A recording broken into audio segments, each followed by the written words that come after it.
And we're live. Awesome.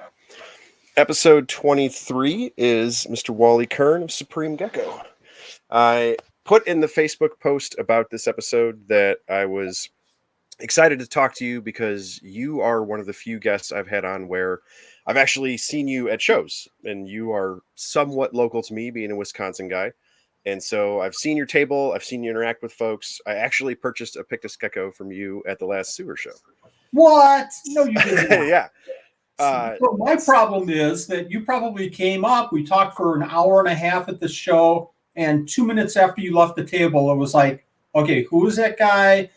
I forget people just like that, unfortunately. I think it's just a matter of going through different people, so many different people. Sorry. Well, that's the thing. No, not at all. Because at a show, and I put that in the post that you were always willing to talk to people. And at a show, especially like a sewer fest, which is a smaller, like local show, but still very busy. There's only one of you, and every time I've ever been to a show like that, you're talking to people. You're busy. You always have cool stuff on your table. You're always doing something, and then the social media side, you're very prolific on social media, and I just thought it was really cool that it's kind of been a theme. Basically all my episodes, I've been really lucky in that the people that I interview are like, it's organic, like it's word of mouth, how folks come to me if I don't already know of them. And it's always, oh, hey, this is a good dude. You should talk to this like it's their reputation of like being a good person, not they also have cool stuff. And like that's actually how you came about. Is I knew of you, and I knew of Supreme Gecko and tons of social media stuff, of course. And then talking to the folks in Madison Herp Society when I was talking about the podcast and things that I wanted to do, they're like, "Oh, hey man, the Gecko guy you always see at Sewerfest, you should totally talk to him." And I was like, "Yeah, for sure. He's on my list, and trying to schedule stuff, and awesome." And then going through it, it has been really cool in that you are also in those names of people that, oh yeah, that's a good dude, you should talk to that guy. And that really plays out, from what I see, it at shows, because since you have such a huge social media presence, it's one of those things like, are you really like that? You know what I mean? And then but you are, like, I see you at shows, and then I see, on your Facebook of there are lots of kids I'm doing an isopod collection, and they're really into invertebrates, or just got a gecko, and you have bunches of posts like that, or you get tagged in that, and all these different things. And from a person who would be like on the consumer side watching it, it's like, well, businesses always put the cool stuff on their page. Like, of course they do. And it's like, no, because if you go to a show, it's the exact same thing. It's a bunch of kids and a bunch of people, and your table's super busy. And I just think that's awesome. So I just kind of wanted you to take folks through it. Like, what is Supreme Gecko and all the cool work that you're doing? Well, thank you, first of all, for such a great comment. I want to say, before I get into who and what Supreme Gecko is, I knew of you, but I didn't know of your work on YouTube. So in the last few weeks, I've watched some of the sessions, some of the videos, and I just want to mention this real quick because these are big names. So I wrote down some of the names that you've had on your channel. You've had Eddie Soto, Dylan DeMoth, I hope I'm pronouncing that right, Clint Reinhardt, you've had Frank Payne, Bill Stewart, Eric Nelson, Ian Polka, and you've had Phil Wolf. Those are huge names. So when I talk about names like that, I wonder, why am I on this show? I don't understand that. Because those people talk about you. No. These are all great people. They work with some great animals, and this is a tribute. I've got to say right back to you. Watching your videos, you have such a good relationship to the people that you're bringing into your show. It's not question, answer. It's obvious that you have a passion for the animals, but also a passion for the hobby and a passion for the reptile community. Now, having said that, I think that that's why we're going to be like bestest of friends, because I have a huge passion for the reptile community, for the animals, and trying to help people as much as I possibly can too. So I admire the work that you've put out on YouTube, and people, That's awesome. you need more recognition, man. You really do. Seriously. When you talk about question and answer, that is always the thing. There are a few podcasts that I listen to, and then the folks in Herpeticulture Network kind of brought me into their group, and that's always kind of a thing of, I think people are really trying to get away from question and answer interview, but personality wise or platform wise, like some folks struggle with that. And I actually, my wife talks to me about the podcast, and I told her, like, my I don't even know how to state that. Like, my purpose, like, I try to shut up, like, because I've said before, like, oh, I wanted to do a lizard podcast because snake podcasts were very successful, and I didn't hear from lizard nerds. And then I wanted people to hear those lizard nerds talk, so I just try not to talk, and it's just been one of those things where the folks that I've been able to bring on, it, like, they're awesome. It's an awesome list. And then it sounds weird when you're having it sounds weird when you're having a conversation with the person face to face, but you are on that list. And so that was my goal, was like, hey, you guys should really know who all these people are. And herpetoculture really gets like faceted really hard of, oh, I'm in a bunch of snake groups and I don't really know much about geckos, or I'm really into monitors and I don't know anything about boas or whatever. And it's not necessarily that people might not come by a bunch of isopods or geckos from you. It'd be cool if they did, but more on the, hey, if you're not an isopod or gecko nerd, you've never seen this guy talk on his videos, or you've never been to Sewerfest and stopped by his table. That's the part of like hanging out and talking to somebody. I wanted people to see that portion of it, as opposed to, well, like, let's scroll through your Instagram and see all your cool geckos. You know, like, they're super cool, but that isn't people being able to talk to you. Do you know what I mean? I 100% know what you're talking about, and sometimes it's hard doing YouTube videos because I feel like, I have to make it entertaining. I have to make it educational. So sometimes it's not me being comfortable talking about my passion.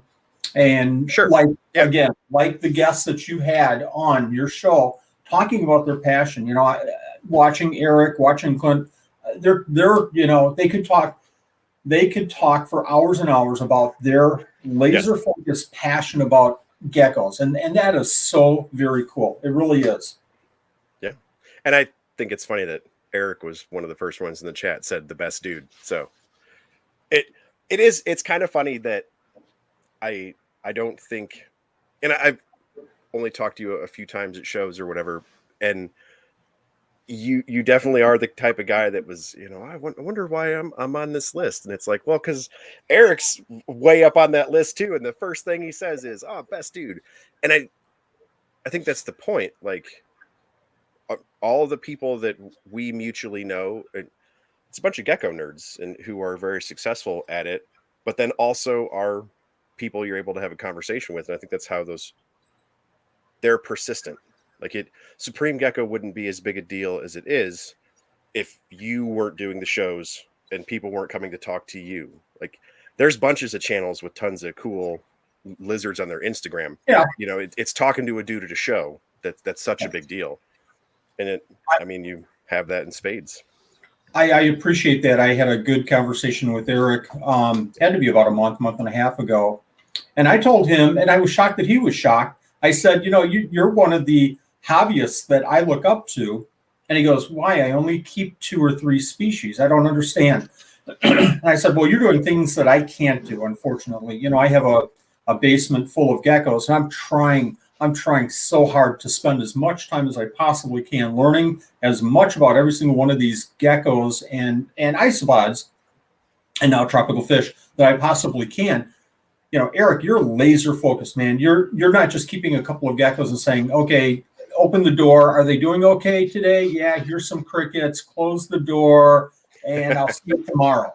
Eric is spending, like good hobbyists, like good keepers should. He's spending tons and tons of time narrowing it down and trying different things and talking to networking and finding out, not just making assumptions based off of, hey, Facebook, how do you keep this type of gecko? He's digging, and that's something I wish I had more time to do. And I look up at, to Eric being able to do that. So that's really cool.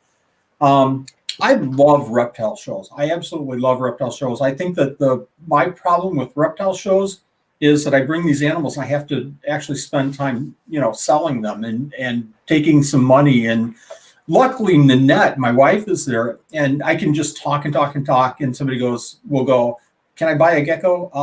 Oh yeah, sure. Nanette, can you do the money kind of thing and write it down on the paper because somebody else wants to talk about geckos? And that's what I want to do. I don't want to do this money thing. So that's totally what happened to me. did I literally do that? Did you say I would like to buy this, and did I go talk to Nanette? So I came and checked out the table because you have to at Sewerfest, and I knew he wanted a Pictus, and I did the lap, came back, I said, "Cool, this is my goal," and immediately it was Nanette was like, "Oh, card or cash," and and did all that part, and then there was a handful of different people, and that show is never not busy. It seems like there's just always people, and so you were talking to several different folks about several different lizards, and then it was like there'd be conversation, and then you just see like a little bit of hand movement toward her, and then there'd be card or money, and then conversation, card or money, and it just kind of kept going in a track like that, which is cool. Like that's kind of the roles kind of fell out that way. And I also thought it was funny that when you gave me the card and you're like, "Oh, hey, if you need anything, just reach out, and I have a channel," and just says, "Oh yeah, man, I know." And that was her first comment, was like, "Yeah, he knows. I'm sure he knows." That was awesome. Interesting. It's interesting now to do a show. We did a fun. I don't even want to get into this, but I'm going to because it relates to the story I'm going to tell. I did a T-shirt because of keeping isopods, and somebody said, "Oh, you're the pod father of isopods." Pod father isopod. Anyway, so I did this T-shirt with my head replacing Marlon Brando's and the little red rose, and then the puppet hands with instead of Godfather, Podfather. So I basically literally plagiarized that whole picture. As one does. Maybe you shouldn't, but so I've got this T-shirt and it's hanging behind us, and some people will buy it once in a while. So it's hanging back there, and I had somebody come up and we're talking isopods, and they're looking and they're asking questions and looking at me like, and they're hesitating sometimes, and then I see them look over to the T-shirts hanging on our sign, and then back at me, and you're on YouTube. So it's such a, I do the videos. I sit in this little office, what is it, 5 feet by 5 feet? Maybe it's a little bit bigger than that. And, I record cameras, lights, record, edit, edit, publish. Okay, it's out there. Let's watch the numbers and everything. But to go to a show, go to a reptile show and say, "Hey, I really like what you're doing. Thank you for putting out this content." That'll keep me going for like 3 or 4 more weeks of kicking out these videos. Just that little pat on the back. Sometimes we need a little pat on the back, but it's cool to see that recognition. Yeah. So how did the isopod thing come about? Oh my gosh. Because it seems you're full bore into that and have bunches of stuff, lots of content, and a lot of the interactions I've seen on your social media are actually kind of more based on that a little bit, and still tons of gecko stuff, but lots and lots of isopods. And then also several of the posts I've seen most recently are kids and are really into the invertebrates and isopods specifically. Yeah. And it seems like they're a little maybe easier to collect type of thing, and you can have different kinds, and it's a little bit less space, and so it seems very attractive to kids and lots of herpers too. Yeah. So how did that kind of come about for you, and then become such a big thing? Great question. And it's actually a fun story that I can tell. And I've told it. If anybody is watching, any viewers, you've probably heard this story 3 or 4 times if you watch my channel. But as you know, isopods are used in bioactive enclosures as cleanup crew. Dwarf whites, powder blues. I'm not going to get into a lot of the different names, but people use them in these bioactive enclosures to help clean up some of the debris left by the animals, be it geckos, be it whatever animals, dart frogs. The whole world of isopods started with somebody that kept dart frogs saying, "Hey, these isopods will clean up all the stuff on the bottom," and they do. They're a great cleanup crew. So that propagated into more people using them, and oh my gosh, I don't have to maintain it's a healthier environment. So from there, I think it expanded into what other isopods are out there, what other little crustaceans can we keep? And maybe somebody looked at powder blues or powder orange, or I'll pull some isopods from my backyard and try them, which is a great idea. Get your feet wet with that. Whole process. So that's how it all started. And for me, the journey started probably about 70 years ago. I went to a sewer fest, and one of my good friends, Charles Sherman, was selling isopods. And he's selling isopods. Hey, Charles, I need something for a bioactive. I want to try this whole bioactive thing. I don't know anything about it, but it's a good learning experience. Give me 2 minutes of education here, and give me a couple of packs of your isopods. Here's some dwarf whites, here's some powder blues. You need to do this, Wally, and moist area, and blah, blah, blah. Off I go. And all of a sudden, I get these little containers of isopods going like nuts. Well, again, that was about 7 years ago. And I tell you what, the funniest thing about this whole story is at that time, Charles was doing probably about 30 species. I might even be understating that. That's like when nobody had isopods. Mm-hmm. So he was going, you can do these, Wally, but I just want you to look at these. These are clowns. These are Armadillidium, Klugai, Montenegro, the clown isopod. And they're orange and white dots and pretty markings and everything. And I've got my dwarf whites. Okay, Charles, this is $5 for this whole pack of dwarf whites. Why are those $30? I mean, they're pretty, but yeah, why are $30? And he kind of gave me that look like, because they're pretty and they're colorful and people collect these. I don't get it. I don't get why people are collecting these, because they're pretty cool. It's like collecting dart frogs. Okay, well, I want 2 of those for $10. Thanks. So I get home. They're multiplying because Charles gave me some good animals, and they did great. I got out of the hobby for a while. I actually got really sucked into work for a couple of years and big projects and lots of hours. And Nanette, my wife, took care of the animals, and I got away from the isopods. And you have to maintain them about once a week or so for them to really survive. So when I got back into the hobby, I picked things up, and the geckos, I need to condition them, and it's the springtime, so I need to condition. And then next year, maybe a whole year from now, maybe they'll start breeding, and then I'll have to wait for eggs. So I'm looking at a year and a half before I see any babies. Oh my gosh, what am I going to do? Feed the geckos. This stinks. I don't see any. I need some instant gratification here. Well, I need something, man. So after doing this for a month or so, I went, isopods. I used to keep those. That would be fun to see some babies, and started clicking, and bought 2 or 3 different groups of isopods and brought them in. And within a week, they're breeding and babies.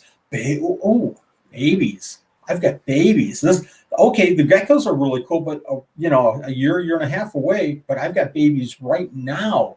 So then 2 or 3 became 6 or 8, which became 20, which became 100, like that. I probably went from, that first initial purchase in the fall to by that spring, I probably had 50 to 60 different colonies of isopods, and they were just breeding and doing great. And I want to throw a shout out real quick to Russ Wilson of Aquarium Pets, who has just unbelievable content. If you haven't been to Russ Wilson, Aquarium Pets, go there and watch his videos. He kind of guided me through this whole thing. But Russ, how much food do you feed? I don't. Am I feeding too much? How much water do I put in? Do you spray the whole thing? Do you put water in a corner? How often do you? I just question after question, and Russ pretty much did exactly what I would do with somebody. Here's what you're looking for, and I can tell you this much, but maybe go to this site and do a little bit of additional research if you want to, Wally, and just question it. Russ, what's your daily routine? I tell you what, Wally, I'll do a whole video for that so that other people can learn too. So again, what an unbelievable resource. So ultimately, I'm probably at 70 or 80 different cultures and well over 125 bins, and it's gotten crazy. It's crazy. So are you also using them in the cleanup crew capacity, or just to keep types and breeding, or both? I'm doing both the cleanup crew. I try to do bioactive as much as I can. I'm still a breeder. I still have bare bottom tanks for crested geckos and egg cartons and lay boxes and plastic plants. So I'll be the first one to admit that that's good, and they're all healthy and doing really well. They probably prefer a bioactive, but for breeding purposes, to try to get babies. I'm not trying to get as many babies as I possibly can to the detriment of the animals. I'm trying to make sure that I have healthy animals, then try to get more eggs. But a lot of my enclosures, Urodactyloides, some of those I have set up cave geckos. I have them set up as bioactive to try to help and also try to learn, as much as I possibly can. So that's the one half. Okay. The other half is I treat, isopods kind of like Beanie Babies. I've got to have another type. I have to have another color. Oh, this is bigger and this one's smaller. Well, I have to have both. Yep. I get it. Yeah, it is one of those things where, in herpeticulture seems to attract folks that are collector gene that people talk about. Oh, I'm interested in this. And then that has driven a lot of herpeticulture in morphs and different things. And then the farther that we get into it, you start to look around and, then it starts to be, well, that's also some of the negative that we tend to complain about in herpeticulture is it lends itself to folks that maybe get too many, or they get overwhelmed, or because they are very collectible like that and they want the next thing. And what I've always thought was cool is that there are people that don't get it. Like, oh, how did isopods become such a trend? Like, that's so weird. But it allows you to, like you just said, you had that space where, like, I got to care for my animals. I got a good body weight. You're trying to do the right thing as a breeder, and that takes time for any species. Yes. And it's like, but you're still a collector nerd like the rest of us, and you want that feeling. And so it just fits. They're easy to house. It doesn't take a lot of space. The maintenance is still there, but very minimal in comparison to a reptile collection. And it feeds that collector gene because there are just so many. And I don't know. I think it's funny when people do I have no idea how that came in. Hey, did you see the new morph on Morph Market? And it's like, yeah, that's the same thing. It's just in a tiny crustacean, and it's just exactly funny to see the disconnect. It is exactly the same thing. And it's fun, from a snake standpoint, from a crested gecko, from a leopard gecko standpoint. I'm going to, combine this with this and get this. And then from an isopod standpoint, I have a collection of, 500 little tiny isopods in this collection. And they're all kind of gray with a white border skirt around them. Oh my gosh, this one has white antenna. Ooh, white antenna. That's pretty cool.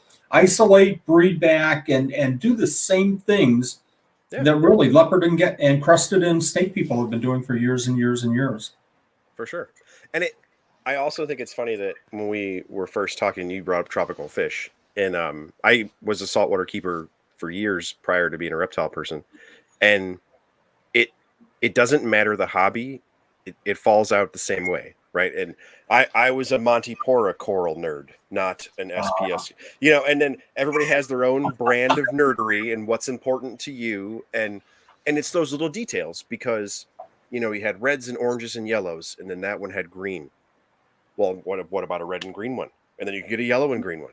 And then but it was always those detail things. And then it isopods made sense to me because when I set up something like a coral reef, it it's beautiful, but if you don't know anything about it, it's fairly boring because you don't know what you're looking at.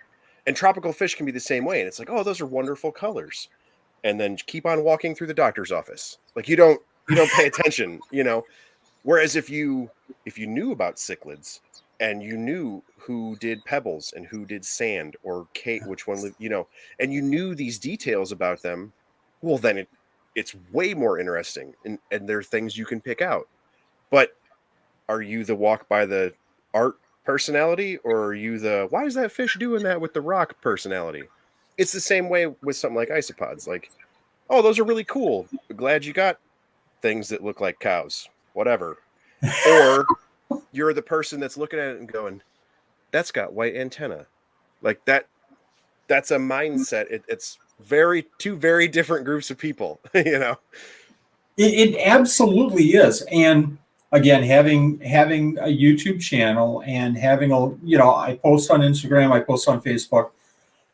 I'm not complaining, but I get probably 20 to 30 questions a day, and not just, where can I buy this or do you have this for sale, but in-depth kind of questions. How do I keep? I had these die, things like that. But I'm getting it from both perspectives. I'm getting I have a bunch of dairy cows and I've had them for 6 months, and all of a sudden they crashed and all died. I have 3 left. What do I do? What caused this? And I love those kind of questions because somebody isn't just going, well, I had them, I don't anymore. I'll move on to something else. I'll collect rocks. I don't know. Um, but I also have people contacting me and saying, have you ever seen anything like this before? I have this, but now, it's supposed to have white dots and it has yellow dots. So I can go through that process with them as well. I think there's, value. I think it's important for us as breeders. I kind of lump myself into as a breeder, but I'm also a hobbyist. But as a breeder, it's important for us to address both of these types of people as important in the hobby, and also that's the way they are. Some people don't want to dig into Google Scholastics or Scholar and learn everything about Periodora picta. Some people want to say that's a pretty gecko, and I love I love my Billy gecko here. It's so much fun, and that's cool. And some people like Sure. Eric want to dig for 10 hours a day for 3 weeks in a row and learn as much as they can. And that's cool too. So it's both ends of the perspective, I think, and we have to kind of, recognize both of those. Oh, absolutely. The pet keeper who has an animal or one or two animals and is they're interested in it, and they care about it. They treat it well, but they're not reptile nerds. I would argue that those people vastly outnumber nerds like you and I who have bunches of animals. There's Yeah. so many more of them, and it's one of those things where it you have that line, right? It feels like if you're someone like us who has a large knowledge base, it can feel sometimes like, oh, you need to have the knowledge base that I have, otherwise I worry that maybe you aren't going to do as good of a job. And then like I kind of regulate myself a little bit with that, in that I don't know a whole lot about dogs or like wolf genetics and history and ecology, but I really care about my dog, and I'm like a pretty good pet owner, I think. And so it I think that's kind of the same idea, right? Of I live in an apartment, so I can't have a dog or a cat, and I wanted to get a gecko, and they were supposed to be a little bit lower maintenance, easier for me to care for. And then like people kind of make fun of beardy moms, right? They're super into bearded dragons and they only have one and they like treat it like a princess.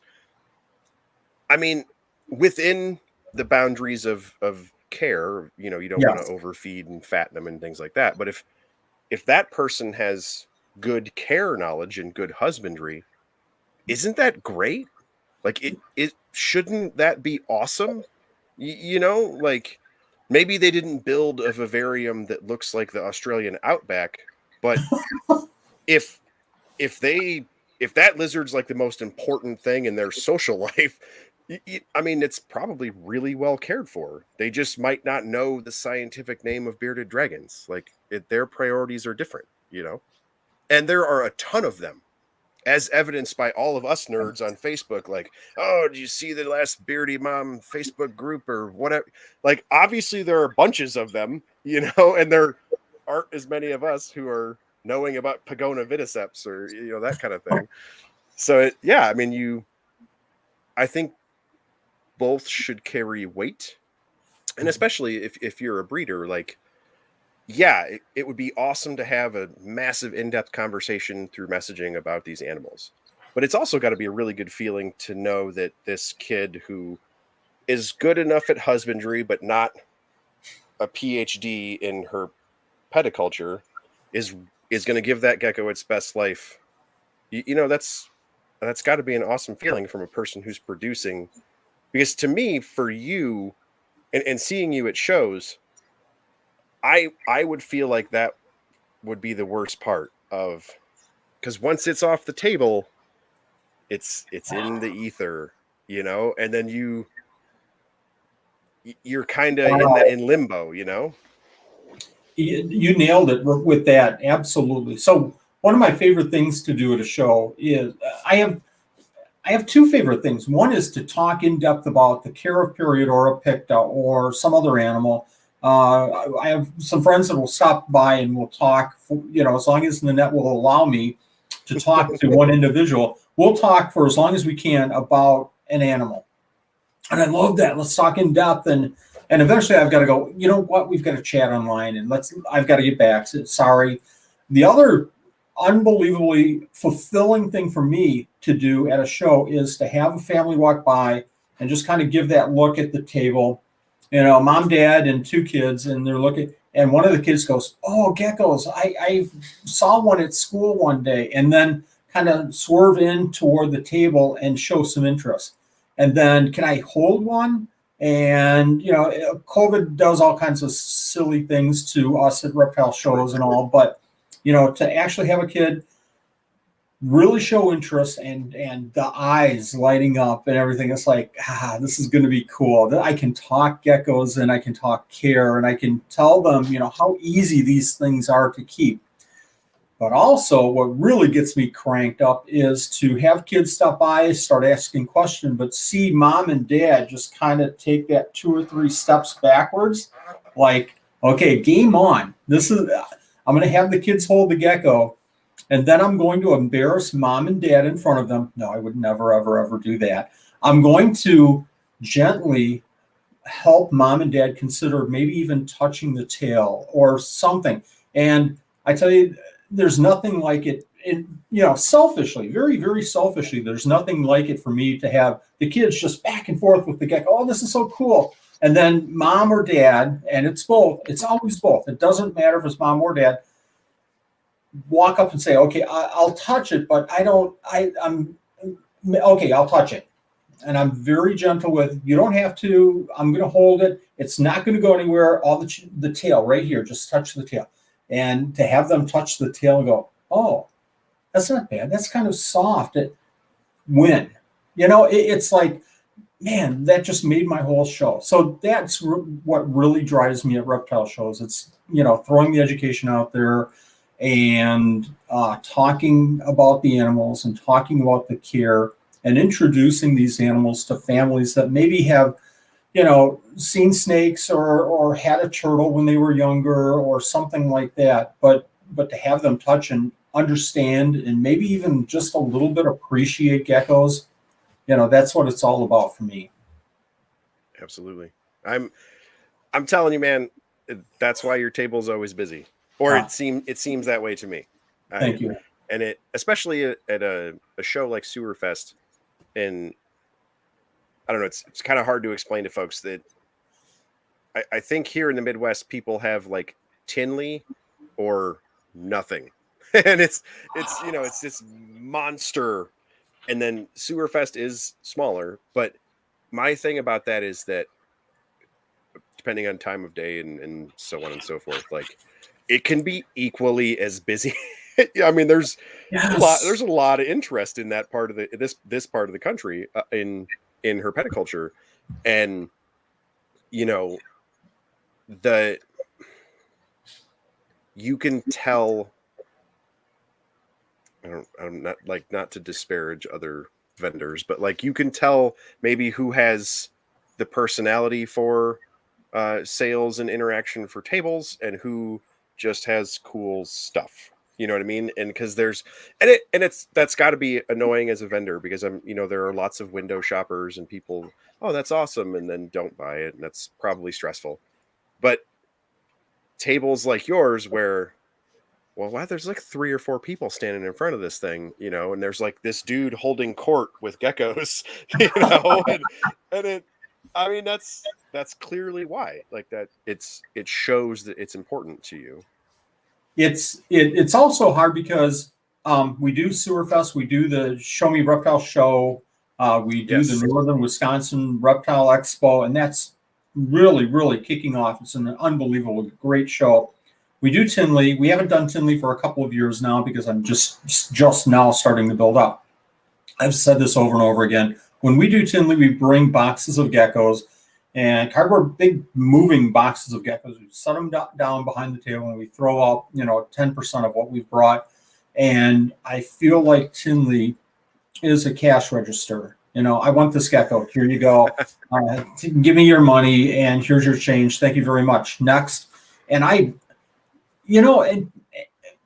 don't think some people understand this. I say it and I get that blank look, but I don't like that at all. I don't like that fact that I feel like I'm just handing product over to customers. Right. It's great that people appreciate the geckos, and it's obviously satisfying getting home and realizing that we've sold a lot of animals and all, because that's what we're supposed to do as a business. But some of my favorite shows are, especially the Northern Wisconsin show, is not as many people obviously as Tinley, so I can sit back at this last show that we did a couple of weeks ago. I probably talked to 5 or 6 families for a long extended time, and I just love doing that. And I always say, and I started we've been doing shows. I'm kind of rambling, sorry, I'm just going all over the place here. Nope, but that's the whole idea. We started doing shows probably about 15 years ago, and I brought my oldest son, who we don't do shows together anymore because we both talk, and he's a salesman. I'm a gecko talker, and he's a salesman, so we never, wind up actually making sales. He does a far better job in getting money in and all that stuff than I do. But anyways, very first show that we did, we went there, and I had a mindset of what we were going to do, and he did too. And we get done with the show and get back in the car, and I said, and I let him he was 15 or 16 at the time. I let him handle all the money, get some responsibility, get some experience. Yeah. Christopher, how did we do? And I had told him before, this is our first show. It's a small show. I don't think we're really going to do that well, but we're going to talk to people. We're going to meet people.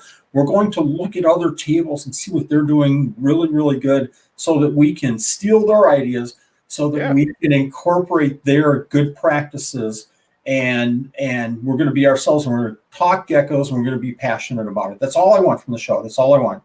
And meet people and get our name out there a little bit. So get back in the car. How did we do? Dad, you said that we weren't going to do that well. And he reaches into his pocket. He did a stack, just a stack of bills. I said, no, put it away. What do you mean? That's not how we did. He goes, Dad, you don't understand. We did really good. Put it away. That's not what it's all about. From day one, for me, it's been the business will come. The sales will come. Yeah. Do good geckos. Make good geckos here. And talk about the passion and talk to people and be open about it and transparent. and that business thing will eventually come. It's always been about getting our name out there and trying to represent the hobby as best as we possibly could. Yeah. And again, I'm sure it's weird to hear it in a conversation, but you are. So you are doing that very well. And I will tell you though that I share that philosophy, which is a big part of the reason that you were on my list of folks to talk to. But for me, it has kind of backfired a little bit because so educational shows is my jam. I don't breed. Yeah. I just do shows. And but I'm also a reptile nerd, and like I want to get stuff for my own collection because I think it's cool, you know. And my wife does the shows with me and does shows on her own as well, but she actually isn't as much of a reptile nerd. She came to reptiles when we got together, and then she's actually just a really good teacher.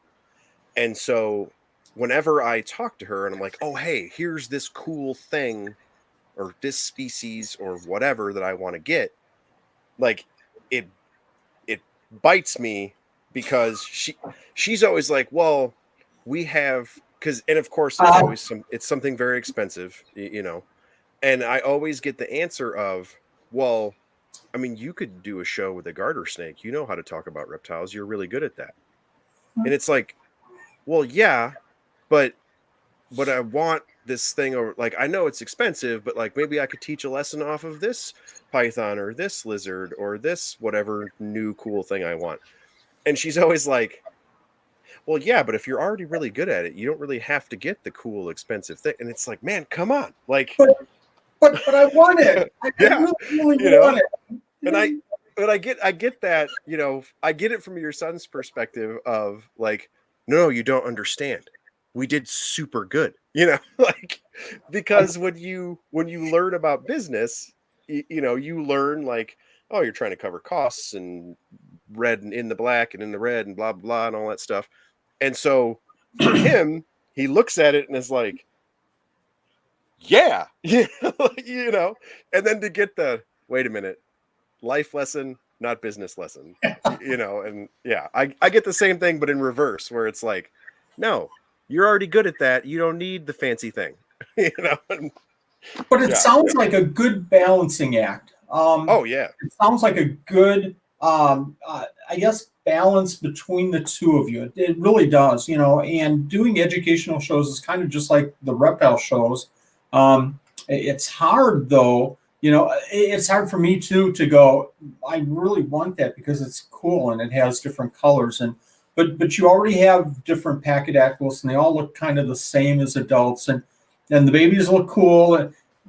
And this one's maybe a little darker blue on the tail, and I really want that. But you already have three that are just like it. So it's hard. It's hard making that decision. I know, and I don't have to take. Ultimately, for me and Joe Hupp, who you know I worship because there's a lot of great gecko people out there, and I could come up with a list of people that keep geckos that I look up to and talk to a lot. But Joe Hupp said, you know, his first indication of if he's going to get the gecko or not when he's looking at a new gecko, because he can't bring everything in, is can he really take care of the gecko and give it the just due, you know, with all of his other animals. If he can, he doesn't do it. So, and if he can't, he doesn't do it, or he works through, you know, moving out geckos that are going to then this one's going to replace. So yeah, it's hard. It's hard though seeing that, finding your level. Yeah, finding your level. Finding what works for you. I used to do leopard geckos, and one year we produced, I don't even know how many, 500 or 600 babies, and they were selling and everything. But the second year we did it, we were doing the same thing, and at that point, it became more of a money thing, and you know, getting animals on the table. And I wasn't appreciating the morphs that were coming out.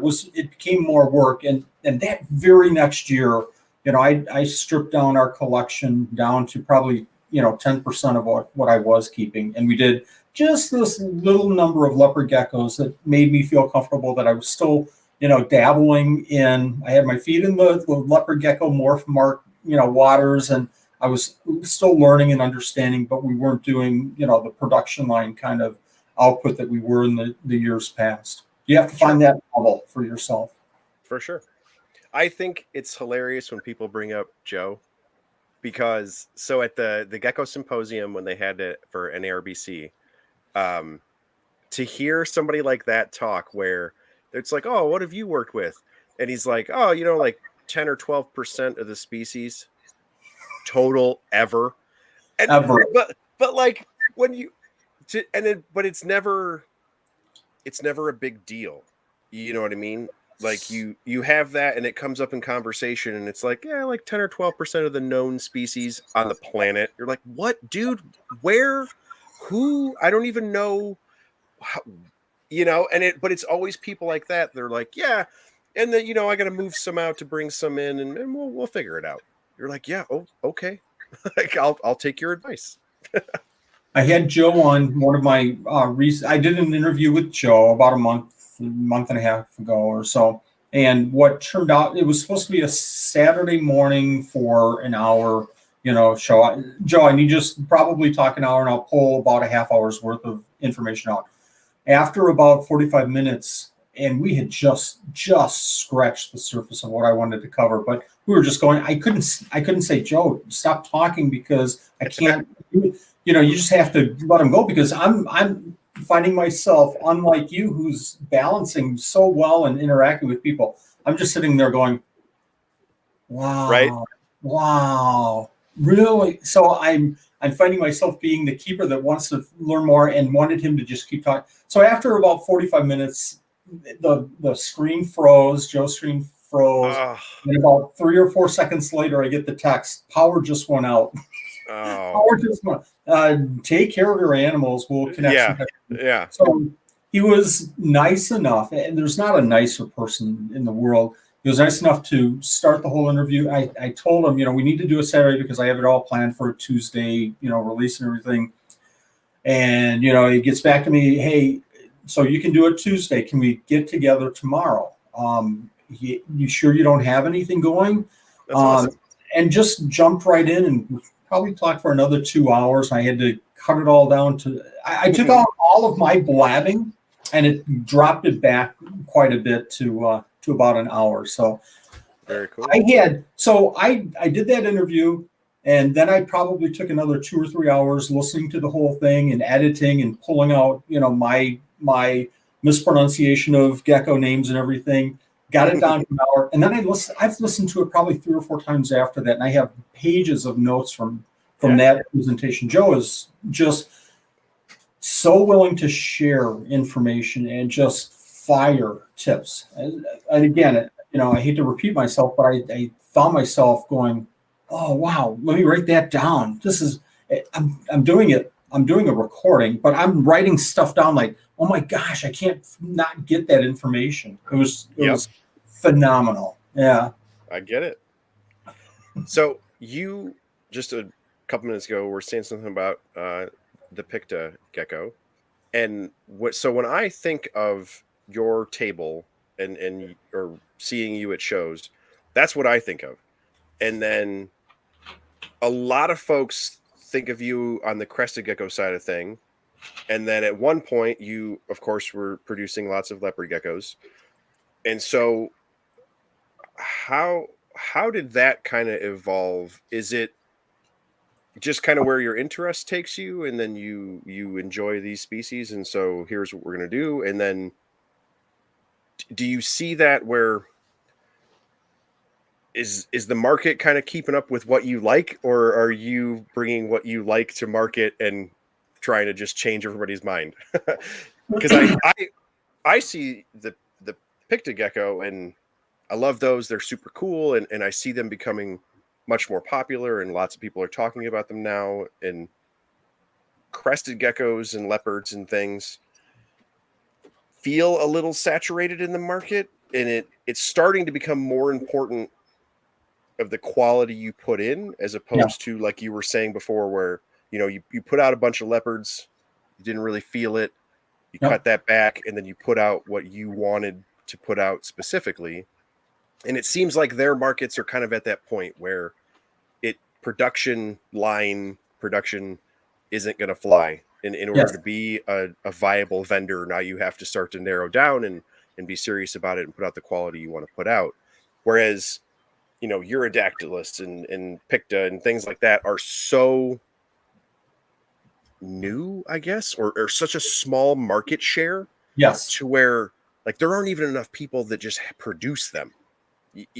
So is it something where you found interest in that and then customers came later, or did you see the trend in geckos going that way and decide you wanted to try it out, or how did that come to be for you?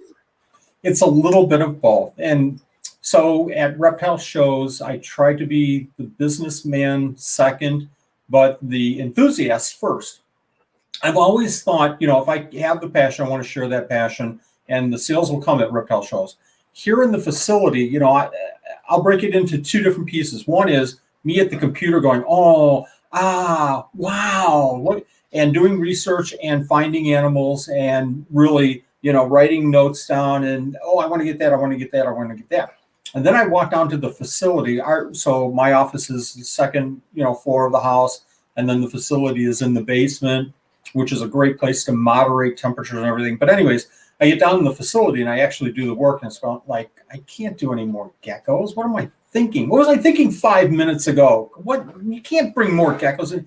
You already have a full basement. So, it's a balancing act. And again, to relate back to what Joe said, you have to really find that balancing act of what you can legitimately do and keep. So I get down in the facility, and now the funny thing is I put on my business hat and I say, how are these doing? How are these reproducing? Is there really a market for this? Ultimately, though, passion rules in most cases, but it's very balanced. So my passion hat is over here.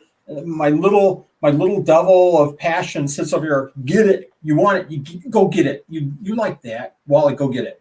And then my finance manager sits over on this shoulder and says, you're not going to really sell those, and you already have some like that. So it's a real balancing act. But ultimately, I don't really get anything that I don't have a passion about, either learning more about. I got fish scale geckos a couple of years ago, and I wanted to breed them, and it wasn't because, oh my gosh, fish scale geckos are going to sell like nuts and the next, hot thing out there. It was because they're not, because it can be imported, for $5 a piece. And you see them on, Right. tables for what, $7.50 or $8 a piece, if even that. So they're never going to be a big seller.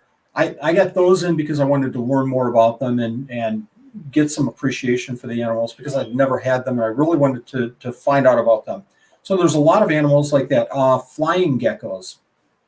Coolly, I wanted to do the same thing. I wanted to learn more about them because I'd never had them. How long does it take for incubation? I can look it all up. But for me, I tend to look things up and write in notes and sticky notes on the wall and do stuff like that. But for me to actually have an animal and go through that experience and have something good or bad happen, I'm going to remember that forever. So sometimes I get animals because of that. I want to learn more about them. Very, very rare do I ever get an animal just like from a pure business standpoint. I might do that a little bit more with isopods than geckos, but gosh, I'm trying to think if I've ever done that. If I've done that recently with geckos, I can't come up with an example of where I went out and said, okay, I want to get those because I see the marketing going in this direction. I'll give you a great example. There's some beautiful morphs of leopard geckos coming out, and there's certainly, obviously, a couple of true morphs of crested geckos coming out. And I haven't jumped on that because I think it's all, there's some beautiful animals, but for me, I have my animals. I really appreciate my animals. I'm not going to go out and get one just because they sell for $2,000 or $3,000 or $4,000 a piece. Right. That's never, ever been a good reason in my mind to go get an animal, because the market's that way. Now, I follow that. That doesn't mean that I don't try to understand where the market is going. And, how is it doing this year and how will it perform next year? And so that if ever I do, grab the interest of that animal, I'm prepared from a marketing standpoint and understanding the price range and everything to make a purchase like that and make sure that it's going to work for us. Sure. Yeah. See, I hear snake people complain about this a lot, in that, so a lot of snake podcasts are kind of coming off the Morelia Python radio branch of folks that are into Australian species. And the crux for them is that they can't get any more, right? And so early in the hobby, it was just getting them to breed. It was trying to produce these animals because they were weird and from Australia, and it was very difficult, and so on and so forth. And now years later, they're very concerned with quality because they're reaching, breeding depression and bottlenecks and things like that. And so they are starting to see where, well, maybe it's a little more important to knowing these lines, right? The people whose names like a LASIK line or an M pen or things like that. And it's because those people, even if they started out with okay animals, well, now they're like the coolest thing ever, or they have this very specific look, or whatever it may be that makes it a line or makes it a known thing. And it doesn't really have to do with whether or not that person started out with the coolest animal 10 years ago, 20 years ago. It has to do with the fact that they put in the work and refined it and kept going. And it's a distillation of what you said about leopard geckos, in that production is production, and you were selling and it's great. And it's not like from a business standpoint, it didn't work. It just didn't work. Gosh, no. But it just didn't work for you. And so now to be able to, all right, well, I dig stuff with orange in the tail and I dig stuff with stripes on the back, and this is what I dig. I'm going to do this. And then just by the narrowing of that process, whatever it is that you're into for leopard geckos will proliferate, will get better, will become more refined because you've chosen to focus only on that. And I don't know, because the market for herpetoculture is very big, I understand how just production folks, monetarily they exist and it works for them and it's a business model.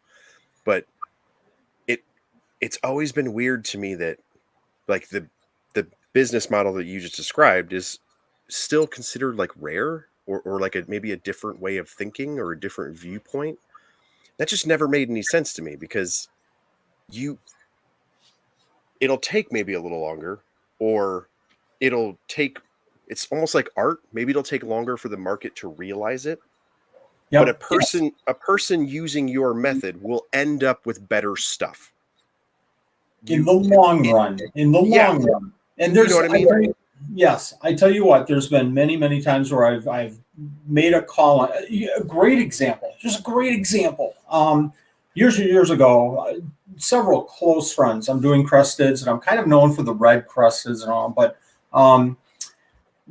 friends, you've got to start working with lychees. Lycheanus, lychees. Lychees that's the wave of the future. I don't know. They're not me. They're not me. I like small things.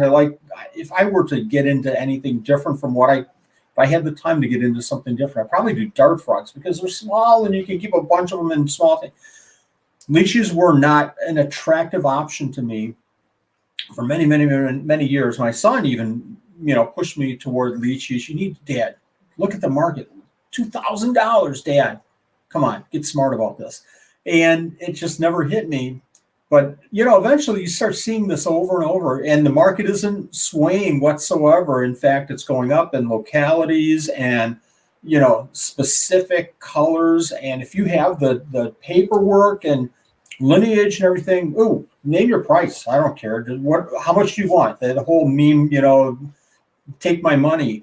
And, as you're selling a $35 picta at a table and spending 10 or 15 minutes, not that I do this, but, eventually you're going to say, why am I not doing lychees? Why am I not doing lychees? Really, ultimately, I think I have the common sense to go, really, that's what you want to do. You want to make a business decision all based on money. And I revert back to, I've been there. I've done it. I've done it with bearded dragons. I did it with chameleons. I did it with leopard geckos. I'm not going to, go down that path and do the same thing. I kept all those, and I love keeping all of those animals, but it became more, numbers. It's all numbers. Ooh, leopard geckos. We sold a ton of leopard geckos. It was all numbers, and it wasn't a passion for the animals. So it's an easy decision for me to just stop doing that. Well, and I think too that folks need to consider that you aren't keeping a leopard gecko or a bearded dragon or a cresty or even for the cool little different geckos that everybody wants now. You don't have one. You're breeding and producing them, and that's not the same thing. And so, whereas you hanging out in your office might like to hang out with a bearded dragon or to see one in an enclosure or appreciate that, Yep. the production and selling and marketplace of them doesn't. Yes. And breeding is not the same as keeping, but it absolutely can have the same ideals of, I'm not into breeding birds. I'm not into breeding fish. I'm into breeding snakes or whatever it is. That's what you're into. And if you're not, it, for one, is going to be a job, which no one likes their job. That's why we have hobbies. But when your job becomes the care of animals like that, you can see how that burns folks out. And then eventually the animals don't do as well. And maybe, not that their care would suffer, but maybe you don't get as many eggs. Maybe things aren't as productive. You aren't as attentive. It's work. You don't want to do it. You got to come home from work to do your work instead of coming home from work to do your fun thing. Yes. And you can see how that burns folks out. And when you go to big shows like a Tinley, because a smaller show like Sewerfest is that I've seen, I've been going for quite a long time, is pretty consistent. You see the same folks over and over and over again. One or two newbies. Some of them end up joining the crew. Some of them fade away and disappear. When you go to a giant thing like Tinley, that's where you see that. Yeah. Handful of really big people, and then it cycles through the smaller ones. And I'm convinced that's what happens to those folks, is they come home from work to their work, and even if they're making good money, like, you only have so many hours in the day. If it's not your full-time job, you're not going to like it. Whereas if you come home from work and you go into your basement full of geckos and it's like cresteds and picta, and then I got this new thing and it's super cool. Yeah. And then you're down there all the way until dinner where your wife has to tell you to like, shut up and come eat dinner. And, you're going to do it. You're going to do it every day until you get yelled at to go for dinner. Yes. And so you're going to be successful. Whereas if you go down there for 2 hours and you're like, man, dinner's almost done.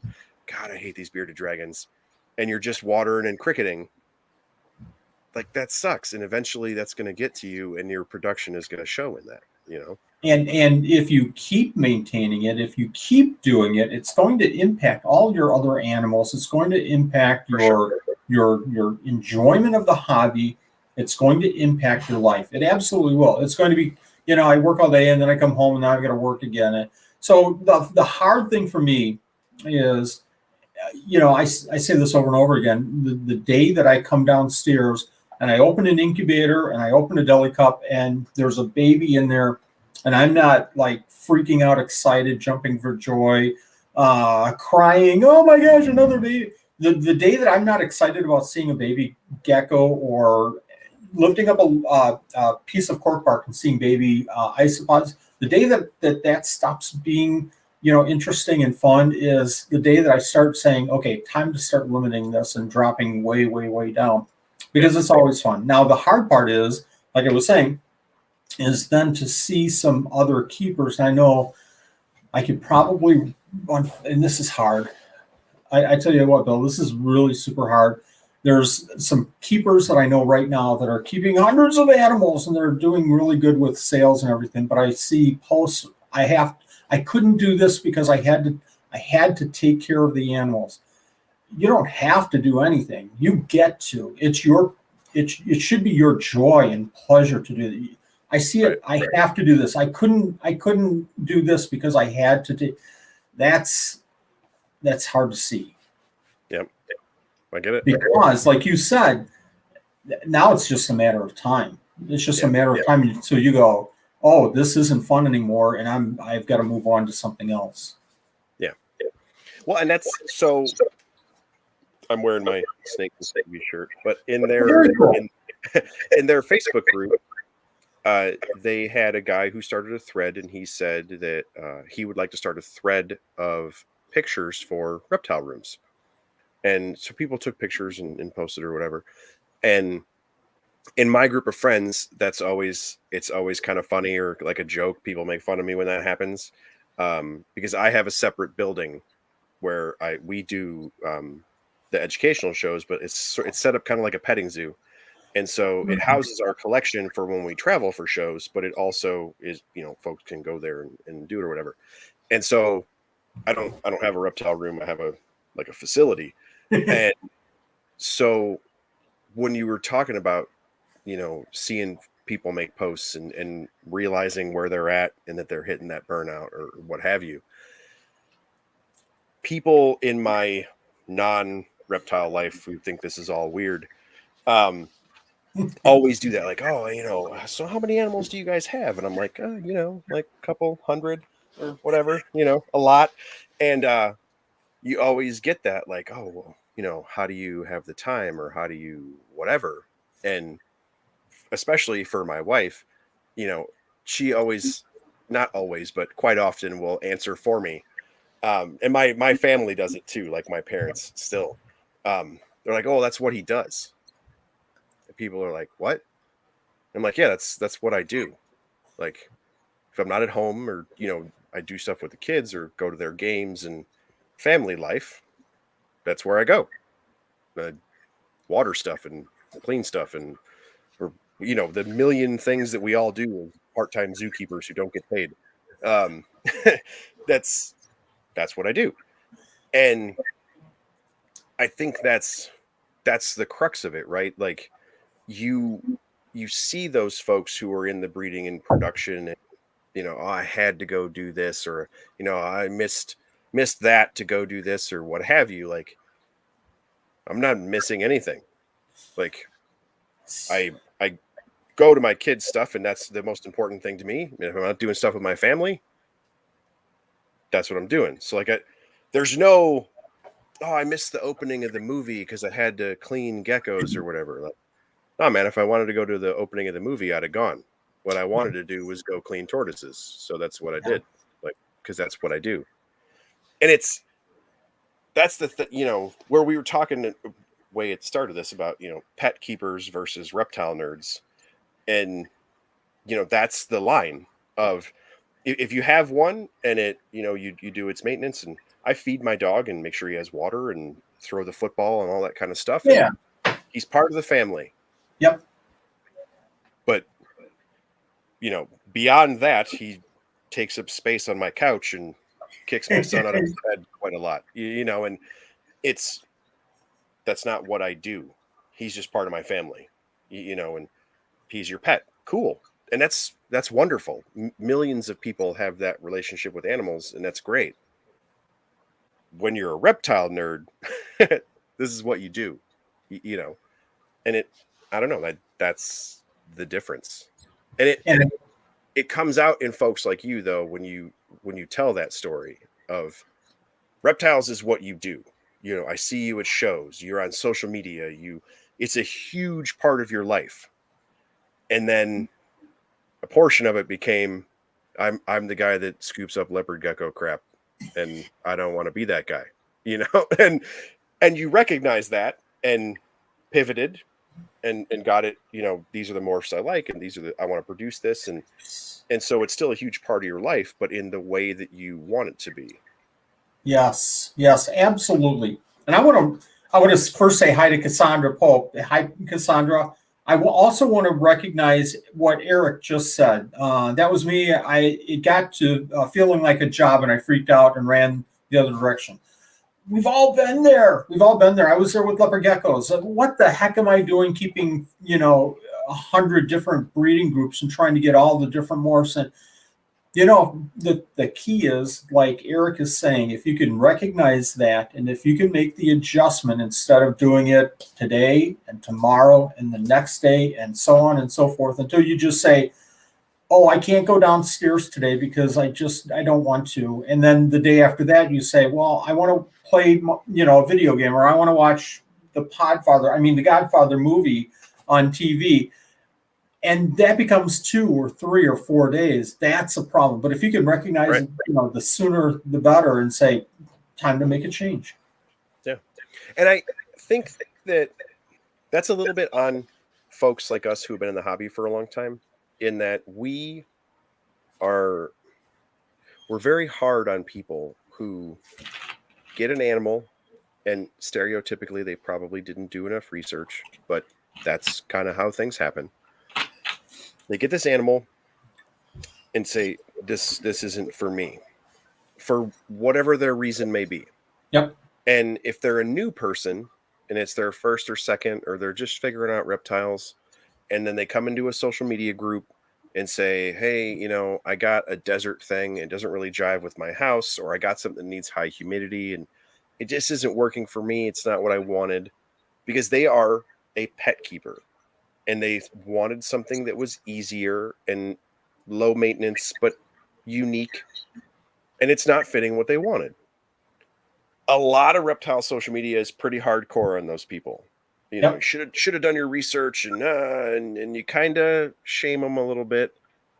And part of me understands that, because I don't want reptiles to be disposable. Right. However, a bigger part of me, and I've said this on quite a few different podcasts, of a bigger part of me doesn't want that animal to die. Right. And so that person said, this isn't for me. It isn't working, or doesn't really fit my house, or doesn't fit my life, or whatever. Yep. That is them. Yep. In addition to that is a gecko, snake, turtle, whatever, that I don't want to die because this person doesn't enjoy it and will then neglect it, which is unfortunate, but likely how it will happen because it's a pet. So now we need to work through that part. But I think because that's so hard in reptile culture, especially reptile social media culture, that even at our stage where we're much farther into this, you still get that you're doing something wrong, or you're not doing it the right way, to because you get it and you keep it forever, and iguanas live for 50 years and that's just too bad, and it's like, well, but I can't, or it doesn't work for me, or I'm an adult and I don't want to do that, or whatever the reason is. And well, I don't want that iguana to suffer, so I'm admitting that it isn't working for me, and now I'm seeking options to move this animal to a better home, and so on and so forth. Or in your case, hey, this breeding project isn't my jam, I'm going to sell that or trade it, or I'm really into cresties and I don't really like leopards so much, like maybe we can work out a business deal, or whatever. Like there sometimes are more avenues available if it's at the breeding business level, but it's the same idea. And I just worry that folks, because we're really harsh to new people like that, if you get 10 years in, 20 years in, whatever, and you're like, hey man, I can't deal with 500 crested geckos anymore, maybe I can deal with 100. Yes. And it's like, oh, well, that guy's offloading a bunch of lizards, and maybe you should just care for him how you're supposed to, blah, blah, blah. And it's like, well, no, this person is saying that they're unable to do that. And so I don't know. I just kind of wish herpeticulture as a community can kind of, hey man, that's not cool that you're just ditching the lizard. Maybe next time, do your research or whatever. Or don't even say that to the person. Just think it in your head. Like, oh, that sucks. And then help them move the lizard or move the snake or whatever it is, because that person isn't enjoying it or is struggling in some way. And the results of that will be that the animal will suffer. Like, Yeah. so if we're gonna claim to be people who are into this, shouldn't we be the people who were like, oh yeah, I know where you can move a crested gecko, or I know a guy who'd take a leopard gecko? Like, wouldn't it make more sense if we were those people? Yes. You know Yes. what I Yes. mean? Yes. Like, Absolutely. it makes no sense for me to be like, dude, you were producing leopard geckos and you made money. Like, why didn't you keep doing it? Well, no, because you're a grown man and you didn't want to. Like, okay, it didn't work for you. Like, cool, man. Our community should be the group of people that is helping you move those animals on, because you have admitted, like, hey, this isn't working for me. I just wish that was more okay. You know what you're doing here? You're pulling out the soapbox and you're telling me, Wally, go stand on it. Because I have my opinions about Facebook groups, and there's some really, really good Facebook groups out there. And there's some really, really bad Facebook groups. There's some really good people on Facebook, and the other, I'm going to pick on Facebook because that's the easiest one to pick on. And there's some good people. There's some really, really bad people on Facebook, and you just kind of have to pick your fights. The problem with this whole thing is there's two different problems. I see. I can't get off my soapbox now. Sorry, you've got me going. So That's there's perfectly fine. problems. There's the problem that everybody is a TikTok expert. It's a TikTok world. Give me 15 seconds. Don't give me 10 minutes of a YouTube video. I don't want to learn about the natural behavior and location. And give me 15 seconds of an answer, because anything more than so it's somebody posts, I can't keep these anymore. I'm a grown person and I just don't have any interest. So the response that they get is the TikTok do, you suck. And that's frustrating. That's really frustrating. Nobody wants to hear that. How is that productive to anybody at all? What's productive is, tell me why. Can I help you? Can I help solve the problem? And if not, then let's look for a solution. The other problem, and this is a big problem, and here it is, selfishly, is a problem for me, because I'll go onto Facebook and somebody will say, how much should I feed my crested gecko? Well, you should feed the amount, the size of their head, and feed every 2 days. And then somebody will go, well, that's not what I do. They don't eat that much. They'll never eat that much. You're overfeeding, you're wasting. You're right. You're right. Sorry, I got involved with this conversation. You're right. Shut the laptop. I'm done. So I think, unfortunately, and again, I look at it personally. If I get a response like that from somebody that has kept 4 crested geckos for 16 months and they, know all the answers, shut the laptop and I'm out of here, man. I'm not gonna fight it. And I'm not the only one. So I know that, I'm not gonna. There's a lot of people that just have stopped answering these questions on Facebook, and I don't blame them. I'm not blaming anybody for doing that, but I because I can see why they're doing it. But what we're losing is so much information. So how much should I feed? Well, you should feed about the head size every 2 days, and then the keyboard warriors jump in, and then everybody bails. What we're not getting is, hey, stop.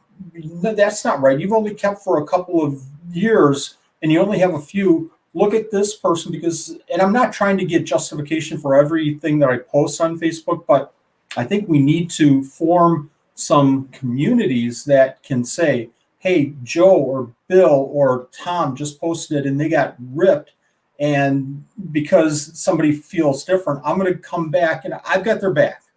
No, Bill knows what he's talking about. No, that's not correct. Bill knows what he's talking about. And I think we're losing a little bit of that because nobody has the time to look and search and try to back everybody up.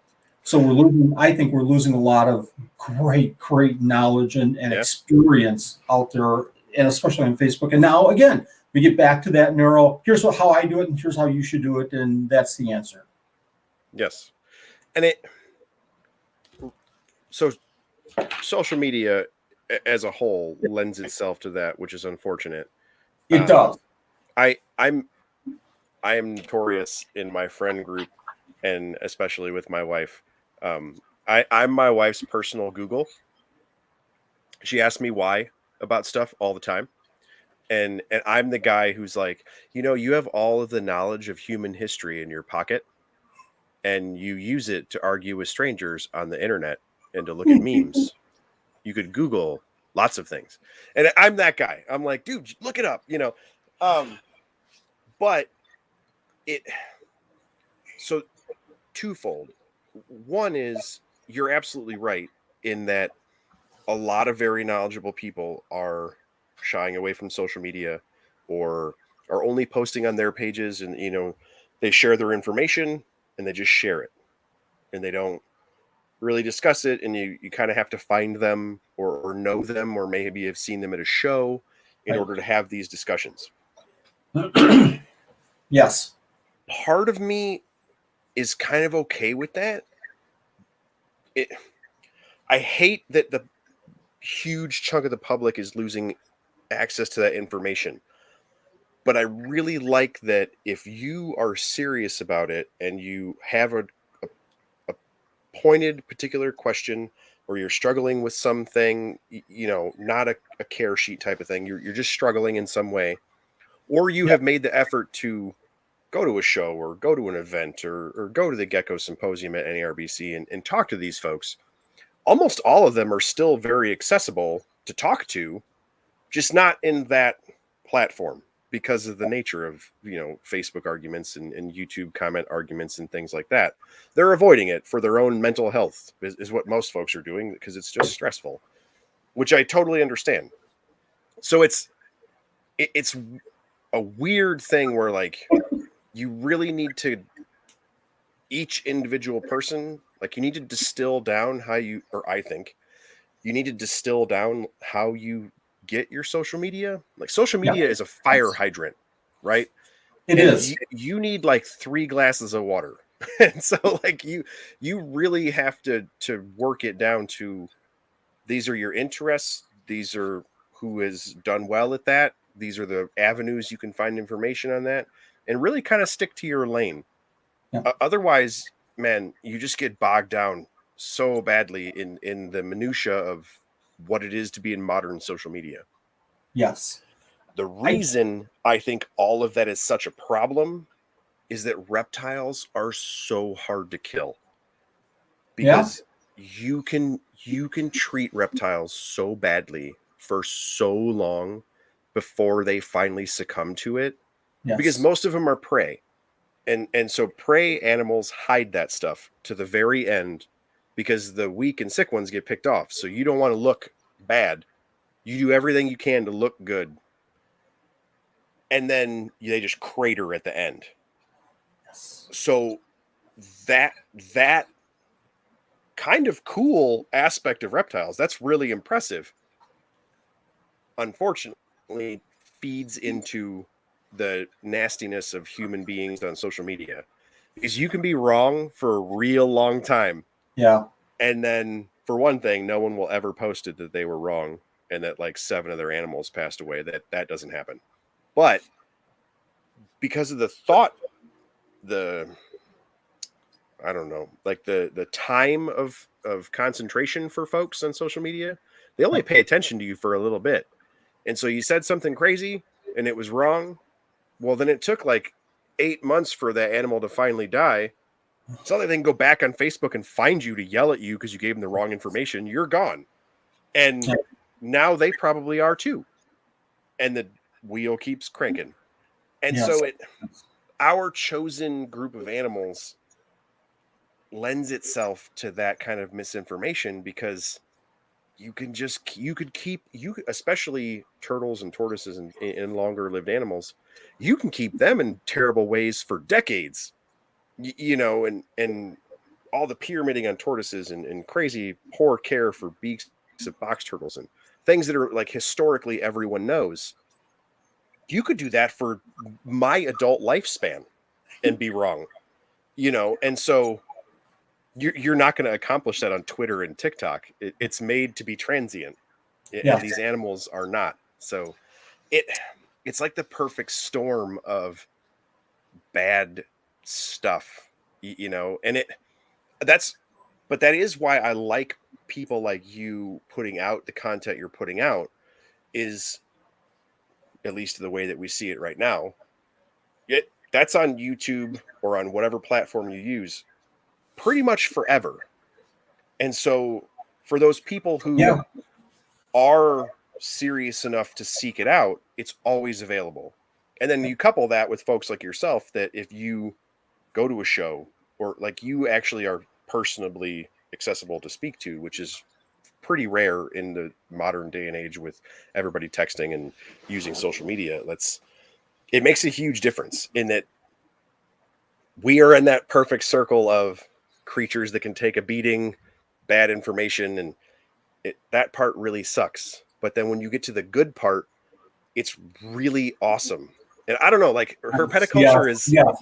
her petaculture is really like old school theatrics, high highs and low lows, you know, of everybody hates some Facebook group, you know, for their chosen animal. And then they go to a show and they hang out with their 5 gecko buddies at Culver's afterward when we left Tinley or whatever. And that's the best thing they did all year, you know? And it's just such a difference. I don't know. That's, as a contributor to Reptile social media, I probably shouldn't bash it as much as I do, but it all had no. You know, you made some amazing points there, and I hope people rewatch this just for a couple of the points that you just made there. I'm going to stay on my soapbox if I could for like 30 more seconds and say absolutely. one of the things I tell people all the time is don't watch a Wally Kern Supreme Gecko video and say, oh my God, this guy is a god and he knows everything. Don't, please don't do that. That's not what I want.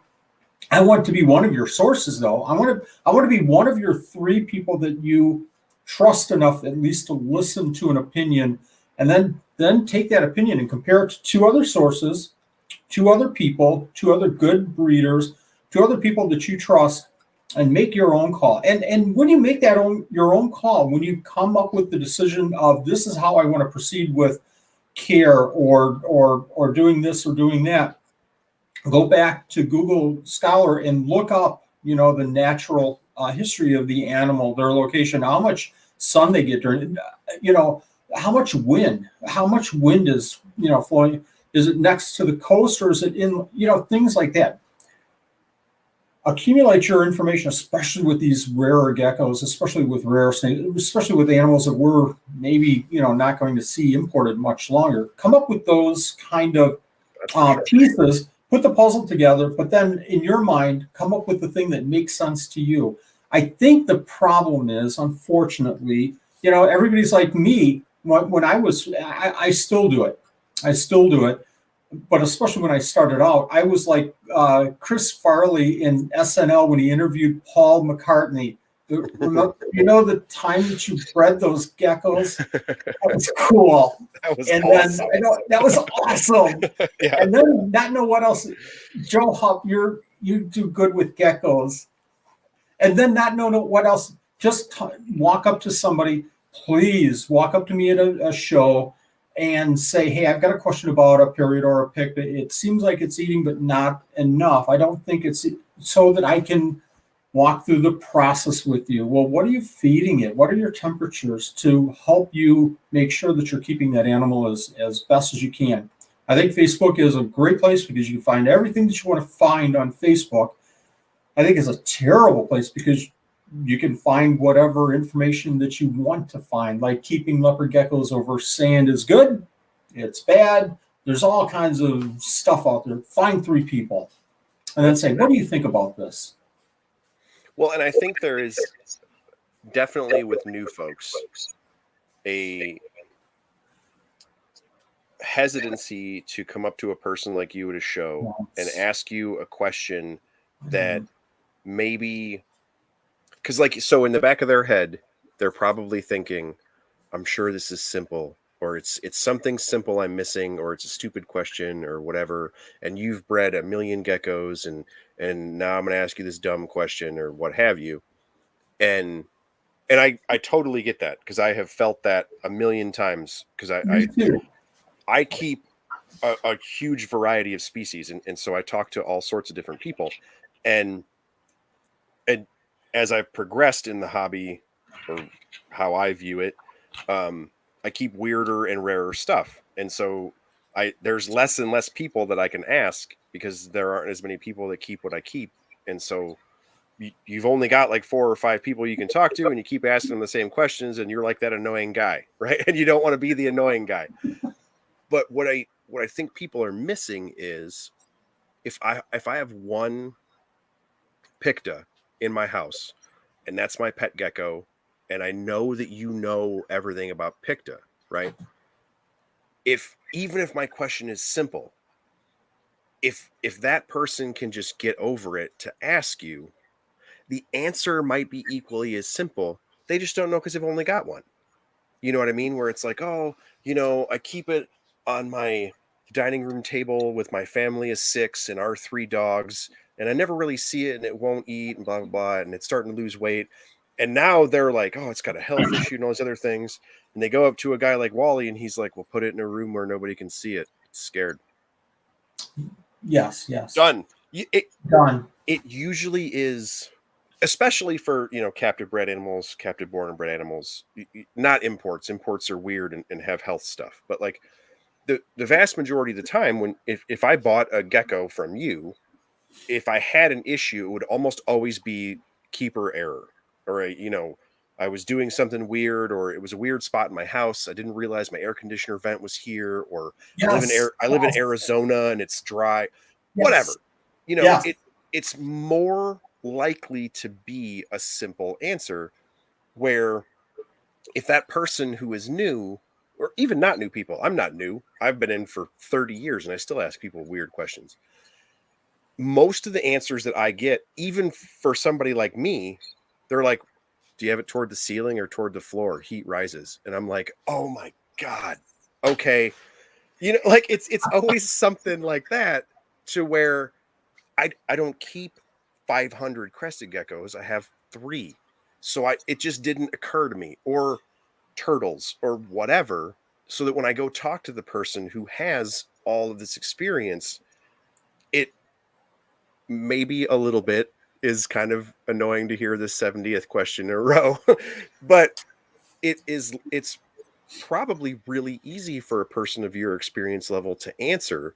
And I think that's what the new person is missing, I guess, is it it seems like, oh, if I'm going to ask Wally this, and then it's going to take him 20 minutes to explain it to me, and I'm going to be burning up his time at the table, and then I feel like a jerk or whatever. And for one, it isn't, because you like to talk geckos. And for two, for two, it probably isn't as hard as you think, because the Yes. person you're talking to knows a lot of stuff. And so whatever issue, it's the same thing as I give my kids a hard time. They're all starting to become teenagers. And I'm Uh-oh. always like, and I'm always like, yeah, you know what? You're the first person that's ever experienced that. I was never a teenager. I just popped out with a full beard at 37. And like it's the same thing. We've all had this discussion with kids, or been kids that heard that. You all heard that at some point in your Yes. life. And new keepers is the same way. Like, you are going to hear over and over and over again, how much does it eat? And it's like, dude, head size 2 days. Head size 2 days. And it's one of those things where on your end it's like, yeah, head to move on. But to that person, they're like, oh my God, yeah, head 2 days. Oh, okay, cool. And I don't know, I understand that that's such an easier thing to say than to do, but I know a lot of big time nerds listen to this, but a lot of new people as well. So our chat group is usually a bunch of nerds who know all kinds of stuff, but the people that listen are usually fairly new. So I just want new people to know that, like, to talk to guys like you, is it's cool because you like to talk geckos, but it's awesome because you are so experienced that the answer is likely very simple for you, and then you could pass that information immediately. Like, oh yeah, turn the air conditioner vent. It's cool. I did that 5 years ago. What else you got? And Like maybe, it's yes. And maybe the answer isn't going to come to me, okay, I'm trying to do this. Well, that your answer is this. But having, 20 years of experience and making all of these mistakes myself, I've made all the mistakes. Talk to me so I can direct you to not make the same mistakes. But having gone through that process, somebody comes to me and says, something happened, this happened, and as a result, what's going on? I can start from the very top. Okay, the most likely thing that's going to be the problem is, what is your heat? Can you tell me a little bit about your warm side and your cool side?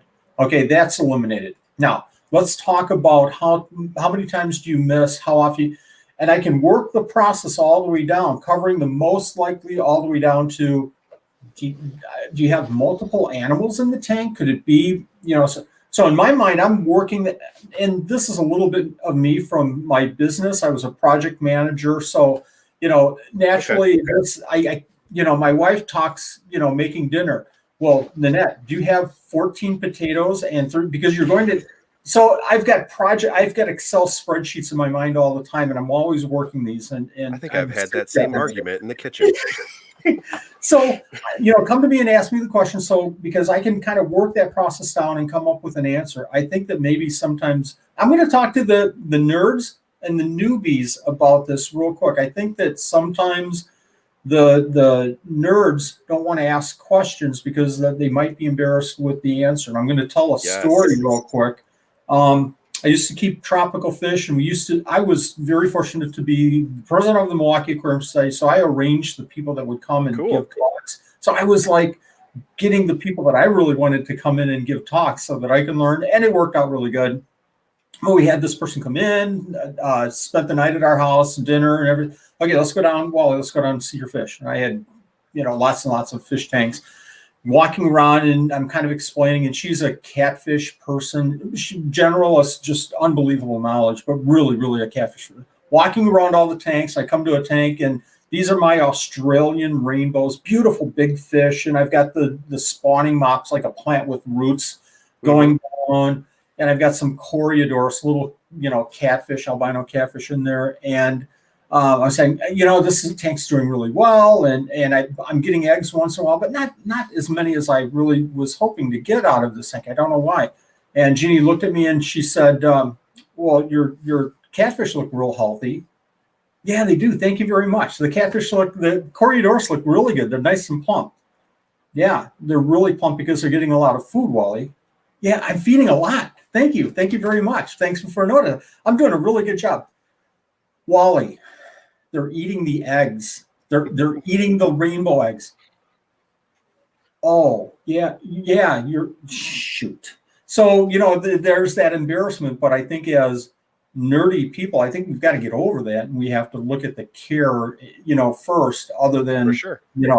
I was pretty dumb to not realize that myself and just walk past it because everybody looks at things a little bit differently. Yeah. And from a newbie standpoint, I'll just say really quick, sometimes I'm naive about this, but I hope every vendor that's at a show will realize that it's all for the care of the animals. And if somebody has a question, they're legitimately concerned. It's not all about sales. It's about caring for the animals, because that person that you helped that one time might just come back to you the second time. And if they're at a show and they're looking for an animal, if you help them, they're probably going to come right back to you and ask you more questions, which is cool, or maybe buy a gecko. So it's kind of about the business, but it's certainly about caring for the animals. But it's also a little bit about the business. Sure. See, and I think it's funny with the people who are much more into the hobby. So I listen to Morelia Python Radio, which is another podcast, and they are, of course, really big on Australian snakes. And one of the hosts for that podcast, he's basically just anything Australia, but has pretty much always been a snake guy. And of course, for Australia, lots of cool geckos, lots of cool monitors. And Mike Stefani was in our chat just a little bit ago, and they brought Mike on, and we're talking about monitors, and then had talked about geckos and a couple different things, and it was so like surprising to me that because I listened to these guys for years, they are without a doubt some of the most knowledgeable people I've ever heard talk Right at the top. about Morelia, not about lizard, because that's not their jam. And so Okay. when they had Mike on, and I know Mike, I'm a monitor nerd, I follow his stuff, awesome. So they're talking to Mike, and some of the questions that they asked, I was like, "What?" Like, I I had that little moment of, "Do you know that you're being recorded and you just asked that guy like the most basic monitor question ever?" Like, but it just and Mike is exactly like the rest of us. He will never stop talking about monitor lizards. He's a machine. And he just was like, yeah, and just went, and it was something very simple. It was, I think it was heat lamps or something. It was basic setup stuff. And Mike, of course, was like, oh, well, this is what I do, and just started going and just blew right through it, answered the question and kept trucking. And I talked to my wife and I was like, those guys were asking about just like setting up hotspots. Like they keep some of the coolest snakes I've ever seen. And my wife was like, I don't know how to do that. And we keep a gajillion things. We just don't keep a couple of the things that Mike keeps. And so she was like, well, they don't know because they're not monitor nerds. And it just never occurred to me, which I don't know how it didn't, but that's not their jam. Like they have done Morelia for 15 years, that they know everything there is to know about Australian pythons. But up until just recently, for the one co-host, he just got some monitors and stuff from Mike. Up until that point, that guy didn't have lizards in his house, and he hadn't been keeping lizards this whole time. And he's a grown man. He's like in his late 40s. Like, so he doesn't know. You know what I mean? And he had no compunction about just like, so hey, how do you do that? And it was asking like super basic stuff to a person that I think is like way up here. And it was awesome because he just had no pretense of, I don't know any of that. How do you do that? And of course Mike just went off the rails explaining it to him. And then he set up a couple and was, and now he has a few, but it was so strange to me that this person, but it was great because Yeah. he had none of that. I've been keeping forever and I'm kind of a big deal on a podcast. Like I should act like I know about that when I in fact don't. Um, and he was much better for it because when he just asked, he just was like, "Oh, how do you do that?"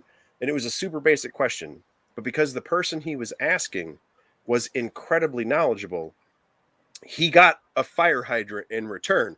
and and and he has said in subsequent episodes, oh hey, I kept that recording and I went back when I built my enclosure to listen to what Mike said, because I asked him about a hotspot or something, and then Mike explained how to set up an enclosure instead of just answering Yeah. the hotspot. He listed the whole thing. And so this guy went back and that's how he set up his enclosure.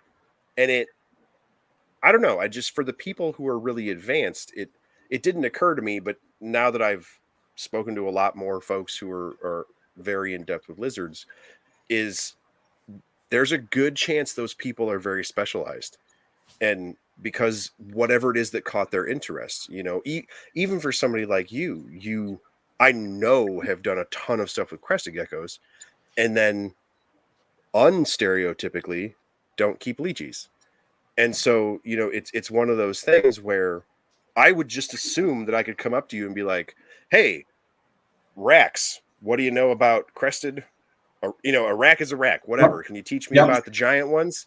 And then for you to be like, No, I don't do that. You know, And that's exactly what I do too. I had a question today. I'm considering getting a lychee. How should I set it, size of the tank and all? So my answer is typically something like this. Well, from what I've heard, I started off with I don't know because I don't have a lychee, so I'm not an expert. From my understanding, here's what you can do just to kind of get the ball rolling and conversation continuing.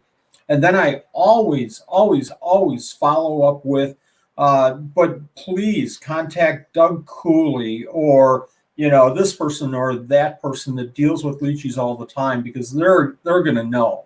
They're going to know what to do. So I think I can start it off with basic and see if maybe that is something that they want to get into or maybe something not, but not try to give them a preconceived my preconceived opinions of animals because everybody's different and has different feelings about it. But when you talk about, not dealing with something and everybody assumes that I worked, obviously I had mentioned project management. I'm a software person. I can get into a software program and understand it quickly. And then when I was working, I would get all family and friends. So my laptop, how do I replace the memory? And the on button is right here. Um, there's the on button because at work there were people that would take care of the hardware things, memory cards and connectivity to internet and all that. Just leave me with the software. I don't know anything about the hardware. So it's the preconceived is that if you're in computers, you know everything about computers. And yep. Like myself, I know geckos to a point. I don't know nothing about monitors or they're cool. They're really super. Here's the on button for a monitor. That's all I know. For sure. And that's I don't know. I guess people look at the world through their own lens, right? And I keep tons of different stuff. And I hear when folks talk about herpetoculture and keeping, a lot of folks say, oh yeah, when you first start out, everybody goes through that arc phase. And they're like, I want to try one of these and try one of those and try one of that. And then they kind of distill down. And they're like, I don't really like feeding bugs. I like snakes, or rodents are weird. I really like geckos, Yes. or what have you. And people work down to their thing eventually. And I just never did that. I always thought that was different. Like, to me, the one person who's just keeping carpet chameleons, I've never been like that. I have tons and tons of stuff. Yeah. Also, I do shows, so that diversity helps me. But then Absolutely. so it fostered my style of keeping, and I'm fairly well versed in heat lamps and filters and all these different things for keeping these animals. And so when people ask me broad ranging questions, I generally have an example, or, oh, I know a guy that does this, or I just know a lot of people in different stuff because I'm into a lot of stuff. And it always struck me that not until recently, I guess, like, what do you mean not everybody does that? And then I meet someone like Supreme Gecko. Like, I've seen your social media, like you have so many cool geckos. And then I talk to you and you're like, no, I don't lychees aren't my jam, and Yep. but that kind of goes to what we were talking about before of, the production side of production as opposed to the quality side of production is that recognition. It makes a big difference for you, and then that proves out, leeches aren't really my jam. Really into cresteds. Well, Yep. then, yeah, so your cresteds end up being awesome because you're really into it, and it kind of proves itself out that way, I guess. But that doesn't mean that I don't have, and other people that have specialized. That doesn't mean that I don't have an appreciation for lychees or skinks or monitors. It's just that I don't know as much. I don't know anything about some of these animals. but when somebody asks me, about the care of a skink, I say, well, I really haven't I've kept some fire skinks for a while, and that's all I can relate. And then I feel, so inadequate. I just feel terribly inadequate. That's so crazy, man, to be as successful as you are. I don't know, right? But it probably is part of that collector gene feeding off, Yeah. Yes. of Yes. you have like the best football cards ever, but your baseball cards aren't that great, Yeah. There you and go. it's like, oh yeah, I don't really know a lot about skinks. Well, I wish I had some skinks. And then your wife's like, the basement's full, no skinks. Like, It's no, full. Stop it. Stop it. Don't I look don't at know, that. that's such a Put it weird down. culture. That's such a weird culture that you would, boy, I wish I had some skinks. It's like, you're And the coolest maybe geckos ever. it might be because, in the back of my mind, I also have my spreadsheet working of, but if I get that, then that's going to take up room and especially time that I can't keep these. I want to get one of these other 4 geckos. My wish list is still rattling around there. And if I get a, blue tongue, then I can't keep one of these other 4 geckos. It's going to take Right. up too much space and too much of my time. So yeah, it helps me make the decision easier. Now, unfortunately, I do feel like I should know more about animals, but I get to the point, a saturation point where I just, I can't. I don't have the time to research. And even if I do, Sure. if I don't keep the animals, I'm probably going to forget it by tomorrow afternoon, anyways. So it doesn't pay for me to. I mean, relevancy is huge, in especially when it comes to reptiles and specifically different kinds of lizards, that your working knowledge of what you have is paramount because you're still doing the work, and yeah, I totally get that there's only so much space on the disc, man. Yes. No, and that makes perfect sense. I don't know.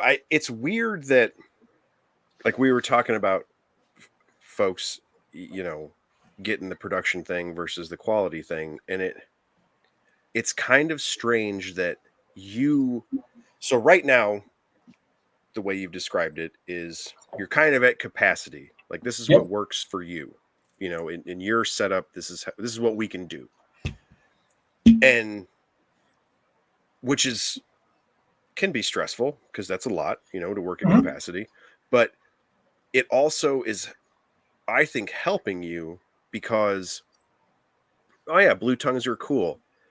You know that you can't get a blue tongue because you're at capacity, and so it's forcing you to pick these things. It needs to be the skink, the monitor, the whatever it is. Like, it's forcing you to. I'm into it. I saw one of these. I gotta have it.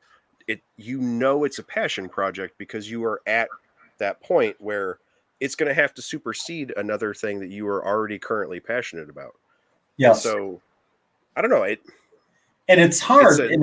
I think it's hard for some hobbyists to go, okay, I'm going to get 2 blue tongue skinks, and that's all I'm going to get. A lot of people I like blue tongue skinks. I'll start with 2, and I might keep 12 or 15 or 20. I don't know. So it's really, really hard for some people to just say, I know that I can only have room and time to do these 2 animals, and that's it. I can only add these 2 animals, and that's all that I'll ever be able to do. So recently I made the decision because I had loved keeping tropical fish for so long. I love the behavior, learn so much every single day from tropical fish. And I can apply that to the geckos, a lot of things, and especially the isopods, because it's all a contained environment.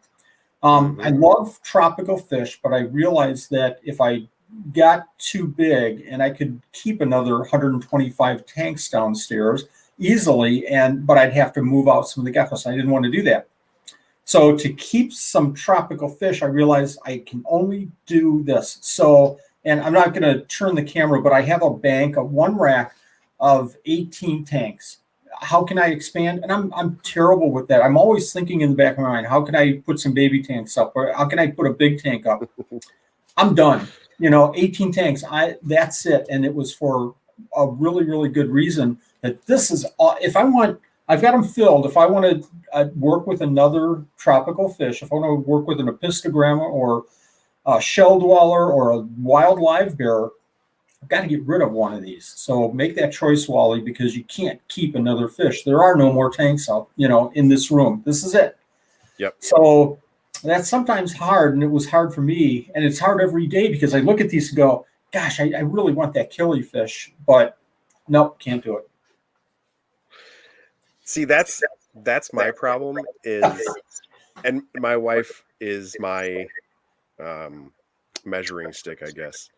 In because I especially, and what's bad is I married her and she's a big DIY person, so she feeds into this for me. Oh, Um nice, nice. my my thing in the hobby or whatever you want to call it is I love setting up enclosures for things. And I've gotten pretty good at it. And then I married a woman who is a big DIY person and she manages a hardware store and she's good at plumbing and electric and she can build stuff.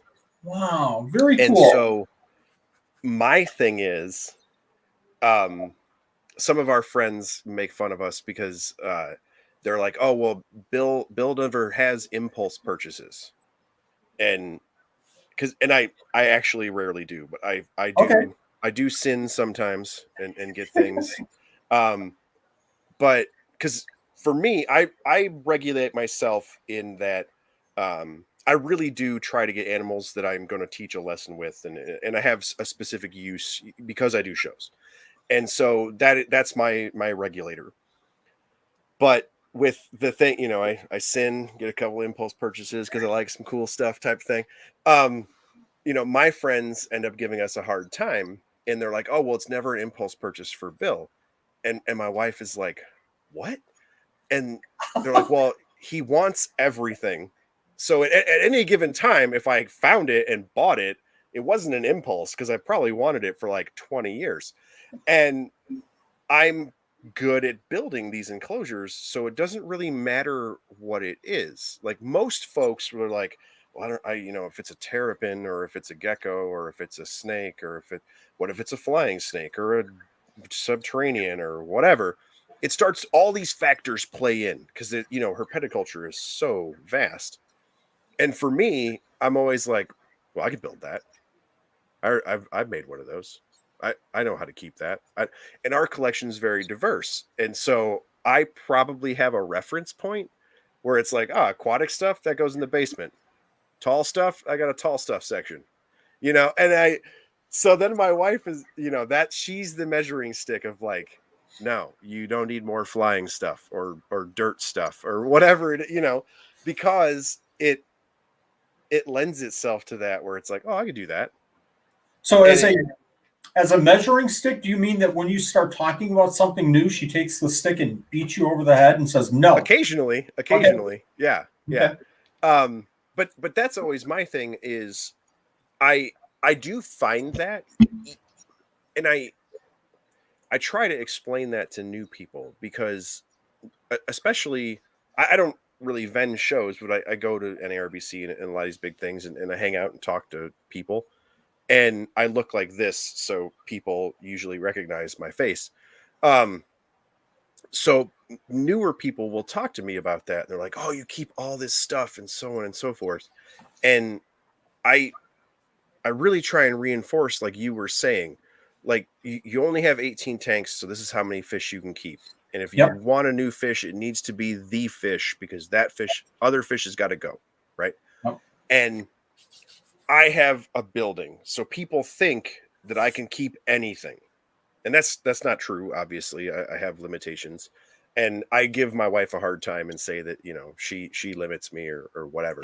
Um, but that actually, I really am joking with that. Like if I come to Yeah. her and I'm like, "Oh, this is cool. I'm gonna get it," and she goes, "Yeah, cool." Like I can't just spend whatever money I want, but Right. if it's not crazy expensive, I can get it.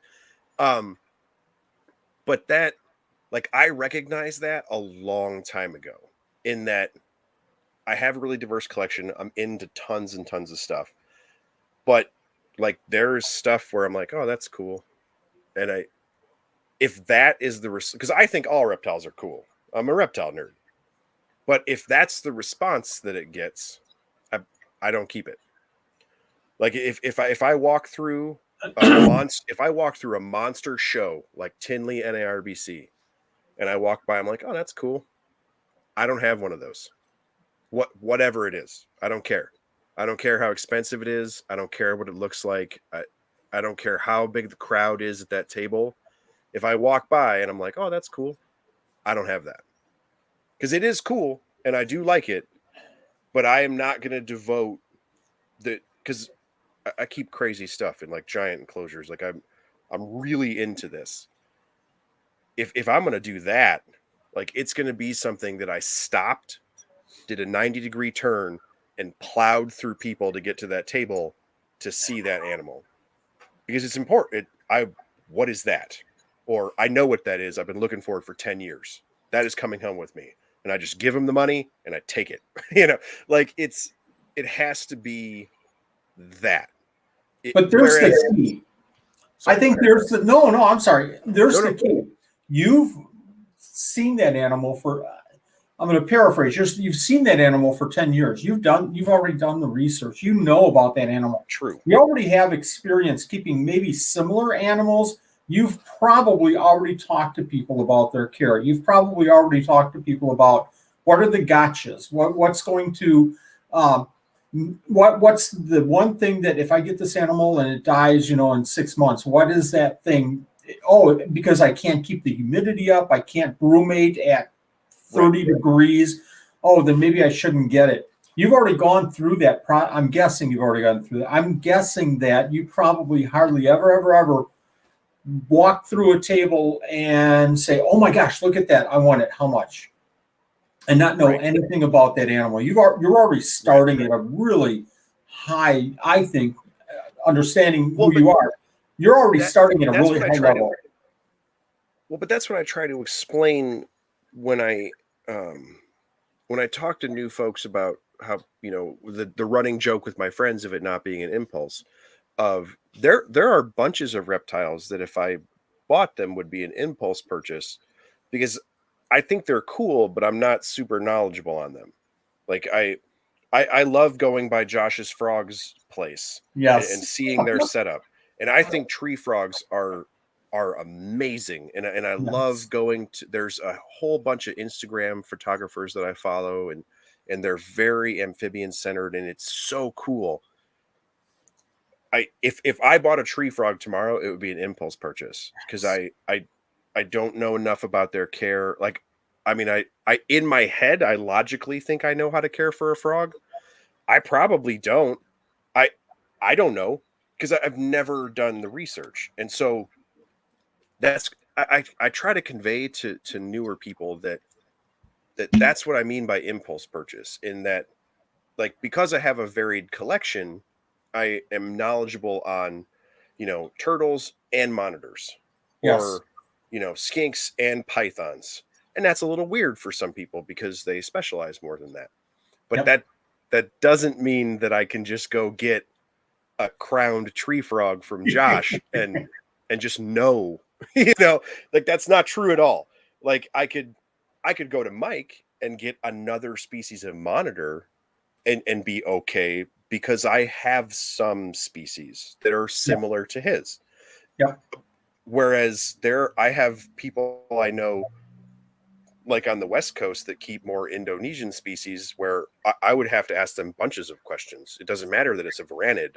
I would still need help.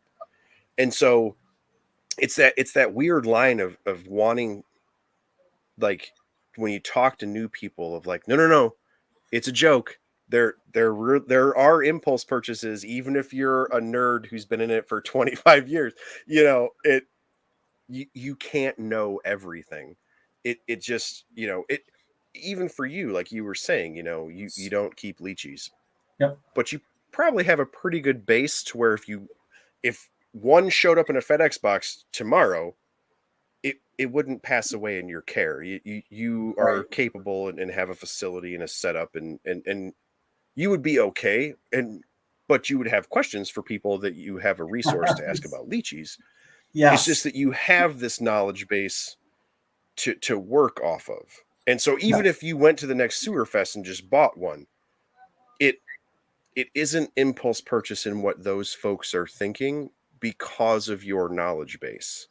And I don't know, I really try to define that for new people because I think they see people like us and I don't know, like it looks easy or whatever. And it's one of those like, well, no, like I have an enclosure in my shop and I kind of Yes. know which ones are open and which ones are full. And like, oh, I got a spare 29 and that could fit a skink and it'd be cool. And I already have that like running checklist in my head. I didn't go to Sewerfest and buy a skink and a tank and a light. Like I don't know. It's just Oh, trying to explain the difference to folks. You know what I mean? absolutely. And I can get on my soapbox and preach all day to new people and say, don't buy a leopard gecko if you don't know anything about a leopard gecko. Don't buy a crested. Don't buy. Gosh, my gosh, don't buy a cat gecko because it's really tough requirements and you're just going to disappoint yourself. But They I'm are going to go. cool. They are so cool. But getting back to the point that you made before, and this is key. You had such a great point. Somebody comes up to you and says, "Hey, I got a cat gecko, and I don't think I'm caring for it the best way." Knowing you, and I would do the same thing. We would not go back to the person and say, "Why did you buy a cat gecko? It's so hard to take care of. Why would you do that? It's all over Facebook. Did you not do any, research on this?" And oh, you're so screwed now. What were you thinking? What we would do is, okay, the mistake has already been made because you made an impulse purchase. Okay, Yeah. put that back, put it back on the back burner. Let's talk about care. And we'll talk about care in that, here's what they require. Go down the list and then present it to the person and say, are you still going to keep it? Because it's going to be some work. You're going to have to put some work into this and let them make that decision. They might come back and say, oh my gosh, I didn't realize that I had missed it and the food and everything. And okay, let's see if we can find a home for your animal that maybe isn't fitting your ability to care for them at this point and try to move past that initial error. We try to make sure that people don't do the impulse buying, but it happens. It happens all the time. So let's move past that and let's fix the problem. Well, and that's what's crazy is with the impulse buy, it happens, but in at least when people talk to me, it rarely is like a cat gecko or something where I'm not sure I could talk a new person through this. You know what I mean? Like Yeah. I would worry that I wouldn't like I could explain how to keep a cat gecko, but I don't know if that's your first lizard. It would probably be really hard for you to follow through with what I'm trying to explain to you. Just because it's a pretty complicated thing. Yes. My thing about people at our level, I guess, I don't know, that sounds weird, but like at our level, um, talking to new people is if their impulse purchase was on any of the like 9 common pet corn snake, leopard gecko, crested gecko, ball Yeah. python, whatever. I'm pretty confident in my ability to talk that person through the care for that animal. And so it becomes way more about interpersonal skills at that point, and it's actually about you and your ability to talk to this person, because what you're explaining to them is really basic, really simple as far as reptile care goes. Now, if they are completely ignorant of reptile care, you might have to explain some stuff that you didn't think, you have to explain about a hotspot or explain a water bowl or whatever. But like Two none males of in the those same things, enclosure. Yeah. but like none of those things are overly complicated. So Right. the person can almost certainly accomplish what you're saying.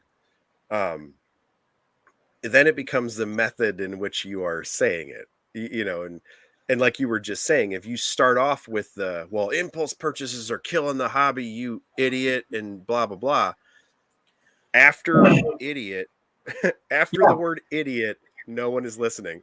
Yep. You know, Shut down. and if somebody, especially something weird like a cat gecko, if somebody rolls up and says something like that, you know, it it's already going to be a weird conversation because you're explaining to the person they know, but you're going to have to work through that they made a mistake, and that the mistake, when it comes to rare or complicated species, that Yep. it's now you're explaining that you probably can't come back from the mistake.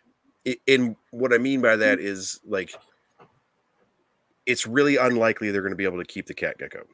Yep. Like that, unless I mean, they can do whatever. Like, I can't take it from them. They can do whatever they want. But Yeah. like, for me, as I'm explaining things to them, unless you get like an immediate light bulb, oh wow, they're really skilled at doing this, or something like that, the likelihood is that they're probably going to have to, trade that animal to somebody, or see if the breeder will take it back, or whatever. Like, they're going to have to go through some probably awkward and uncomfortable situation, which you are now vicariously talking them through. And so that's weird for you also. Um, but yeah, But here's the thing, though.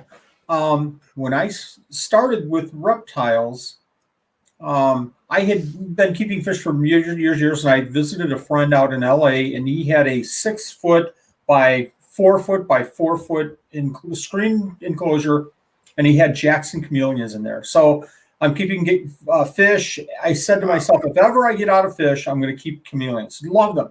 So years and years later, I'm out of fish. I kept orchids. That was fun, but it's hard to breed orchids and get them together. Cool. And so I went through a couple of other hobbies. I want to see babies. I want to see babies. That's what drives me all the time. So, oh my gosh, I remember, Jim out in LA, he had chameleons. So I think I'll start with chameleons. So my very first reptile was a veiled chameleon, not a beginner animal at all.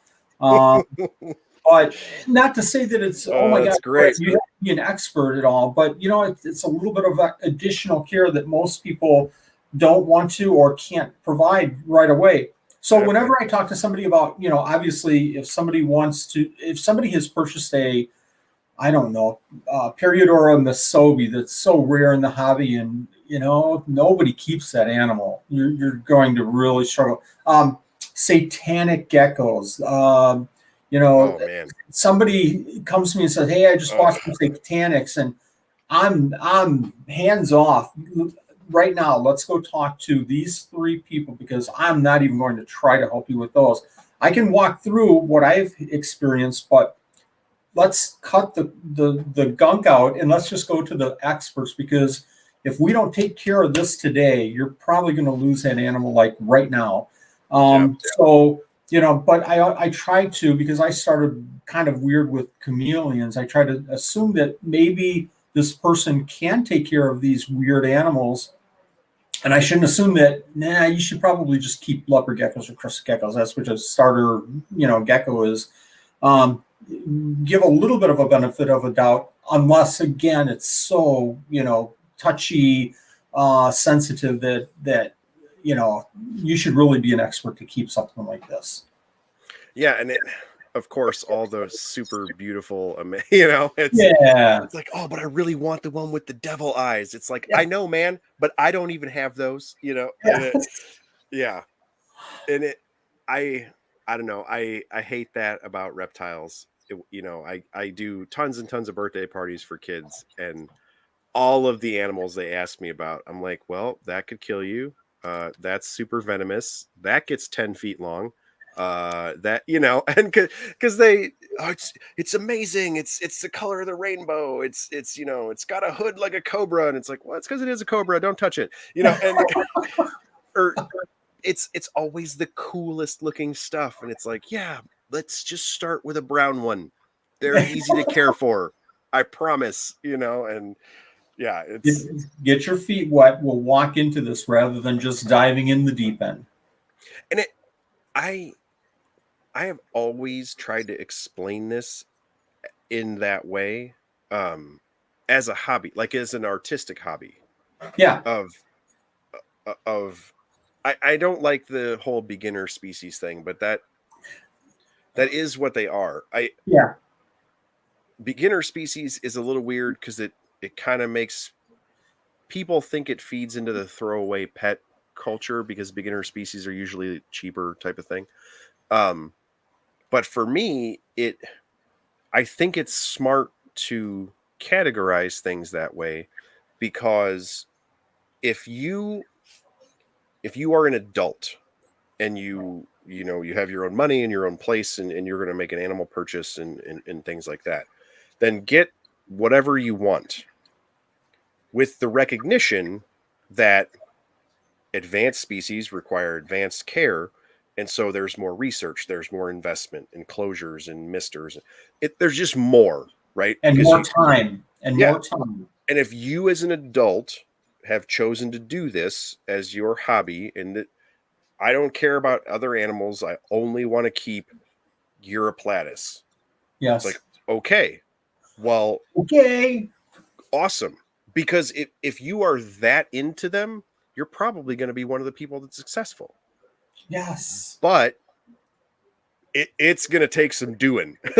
Like if the person recognizes that and is like, yeah, I get it.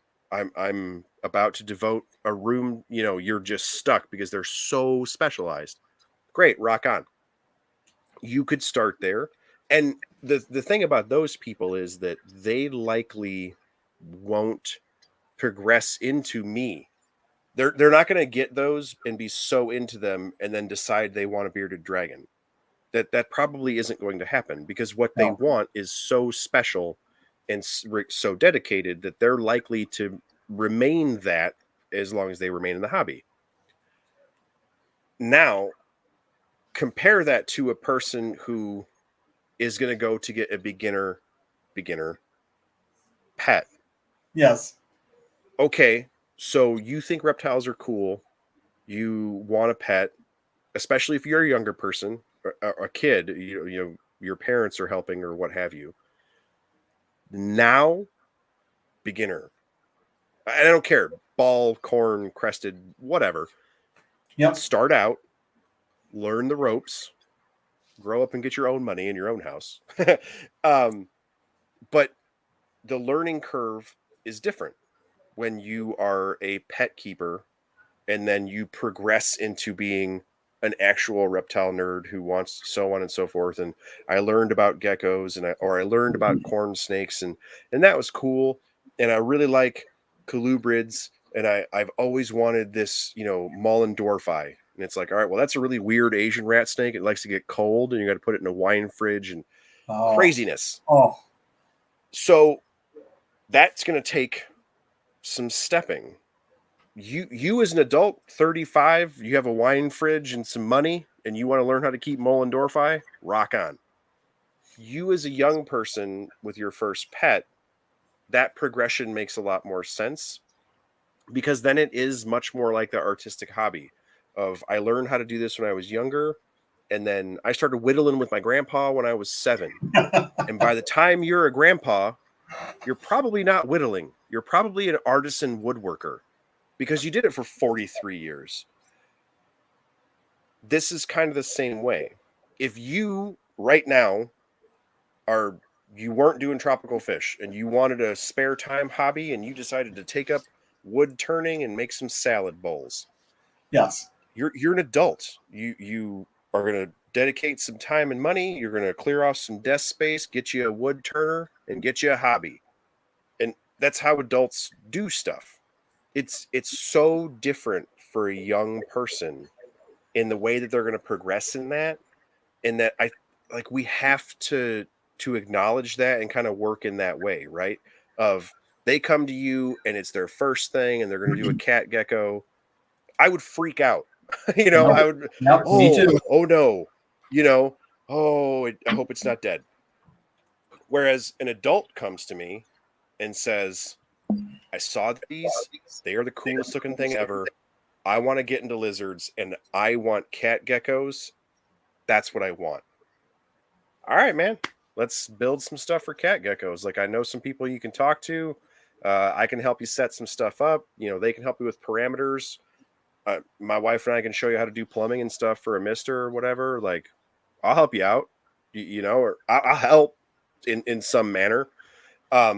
Because you are choosing your form of the hobby, right?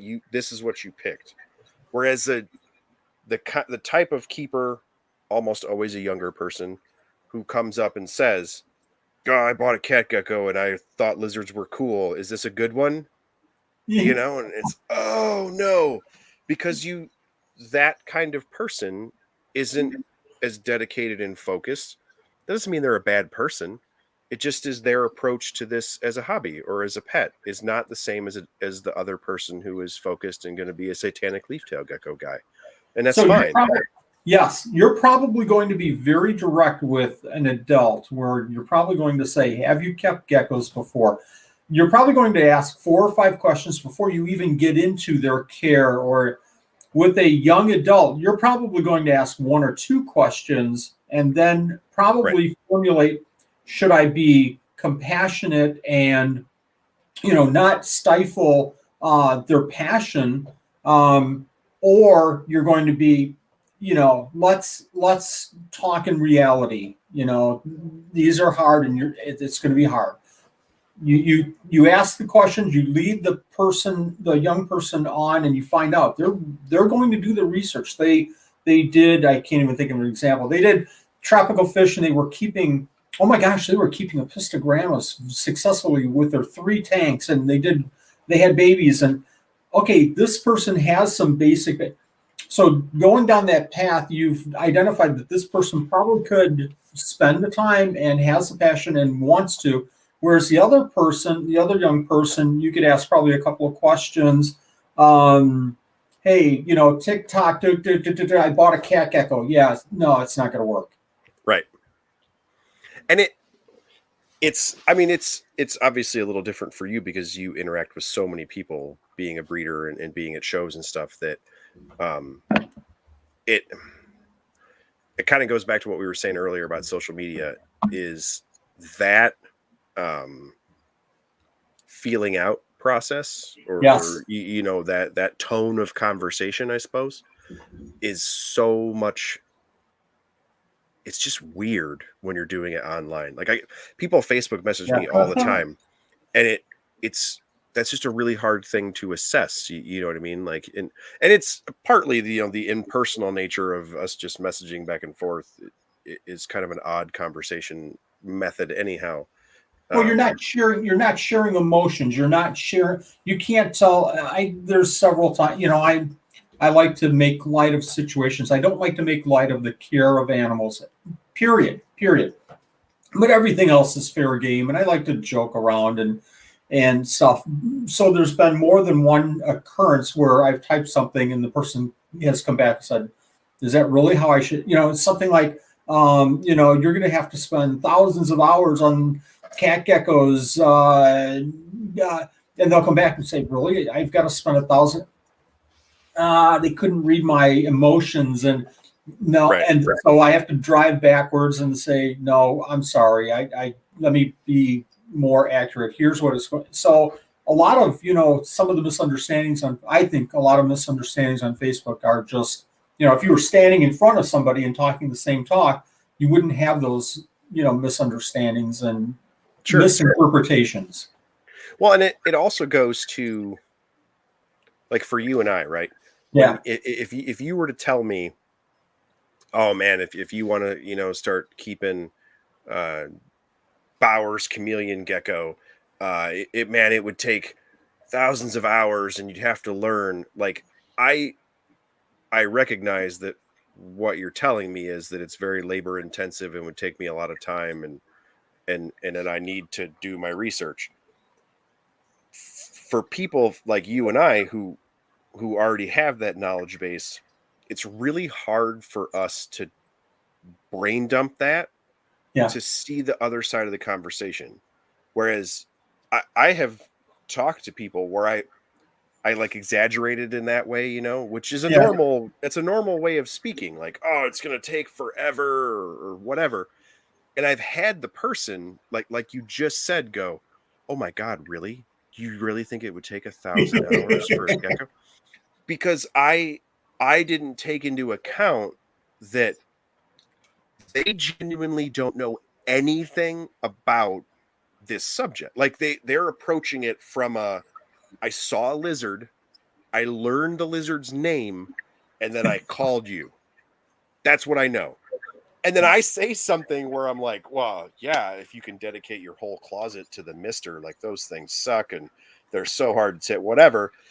And they look at you and go, oh my God, you have a mister in your closet? Like, I don't even know what to do with that. And then I have to sit there and go, okay, well, yeah, I do have a mister in my closet, but I didn't know you thought that was weird. Let's change this conversation. Like it's just such a different level to the conversation that it can be harder for folks like us to pause and be like, okay, do you know anything aside from the fact that it's named cat gecko? Yeah, and let's build then. And especially messaging and texting and things like that, like that's just such a hard thing to gauge out, whereas if we were standing at Sewerfest and me and you were standing at the table and I look over and the kid buys a fish scale gecko, or even an adult buys a fish scale gecko and then walks over and stands next to me and starts talking to you about fish scale gecko, like we can immediately, it's so different to be in person and be like, you don't know what that is, do you? you know, it's just a different conversation. And I Yes. think that's where, we were on soapboxes earlier about Facebook groups, but I think that's maybe where folks lose the nuance of the conversation, and then inevitably somebody gets irritated and then the conversation kind of devolves. But I think that might be why is on our end, we struggle to realize that these folks genuinely lack the knowledge that we have and how to convey that. But then on their end, kind of like you said before, where somebody comes in and like contradicts your crested gecko idea. And it's like, hey man, that dude keeps a lot of those. You should maybe listen. It's the same way for that person though, in that they just assume that everybody on this Facebook page has 4 crested geckos and has kept them for 12 months Yep. or less. Yes. You always assume that the person you're talking to is less knowledgeable than you. Never more knowledgeable unless you sought them out. If I go looking for somebody who's smarter than me, I expect to find somebody smarter than me. If Right. I am in a social group with all of these people, I expect those people to be like me because we're all in the same social group. So why would you be in my social group with 500 crested geckos? I've only got 4. This Good point. doesn't make sense. And so when you say something that doesn't jive with what I thought, invariably you must be wrong, because we're all here. We all have 4 geckos. We all thought what I thought. And then you came in, by nature of you being here means you only have 4. So you should think what we think. And then you Yep. don't. And it just totally shuts off their brain Yeah. where they're, what are you talking about? Nobody has 500 geckos. That's ridiculous. Like they genuinely don't know. And because it's social media, there's just nobody has their bona fides, right? It's like Yeah. you're on Instagram, you have a little blue check mark, so you know that like that's the real famous person you're talking to or whatever. Like nobody has the reptile guy check mark on Facebook to know, unless you're like Bob Clark or whatever, and then you wouldn't There be you on go. Facebook talking to some goober like me because you're Bob Clark. Like it just doesn't work that way. And then coupled with the fact that a lot of folks, like you said earlier, who are really, really knowledgeable have pulled back from that to where most of these people didn't get into this to be famous. They're really only famous to nerds like me, but like there are people on social media who I think are quote unquote famous or are important to me. I don't know them personally, but like they're important to me in my hobby because of their accomplishments. And so I know who they are. But you have to realize that of the 350 million people who are on Facebook, like 7 of us know who they are.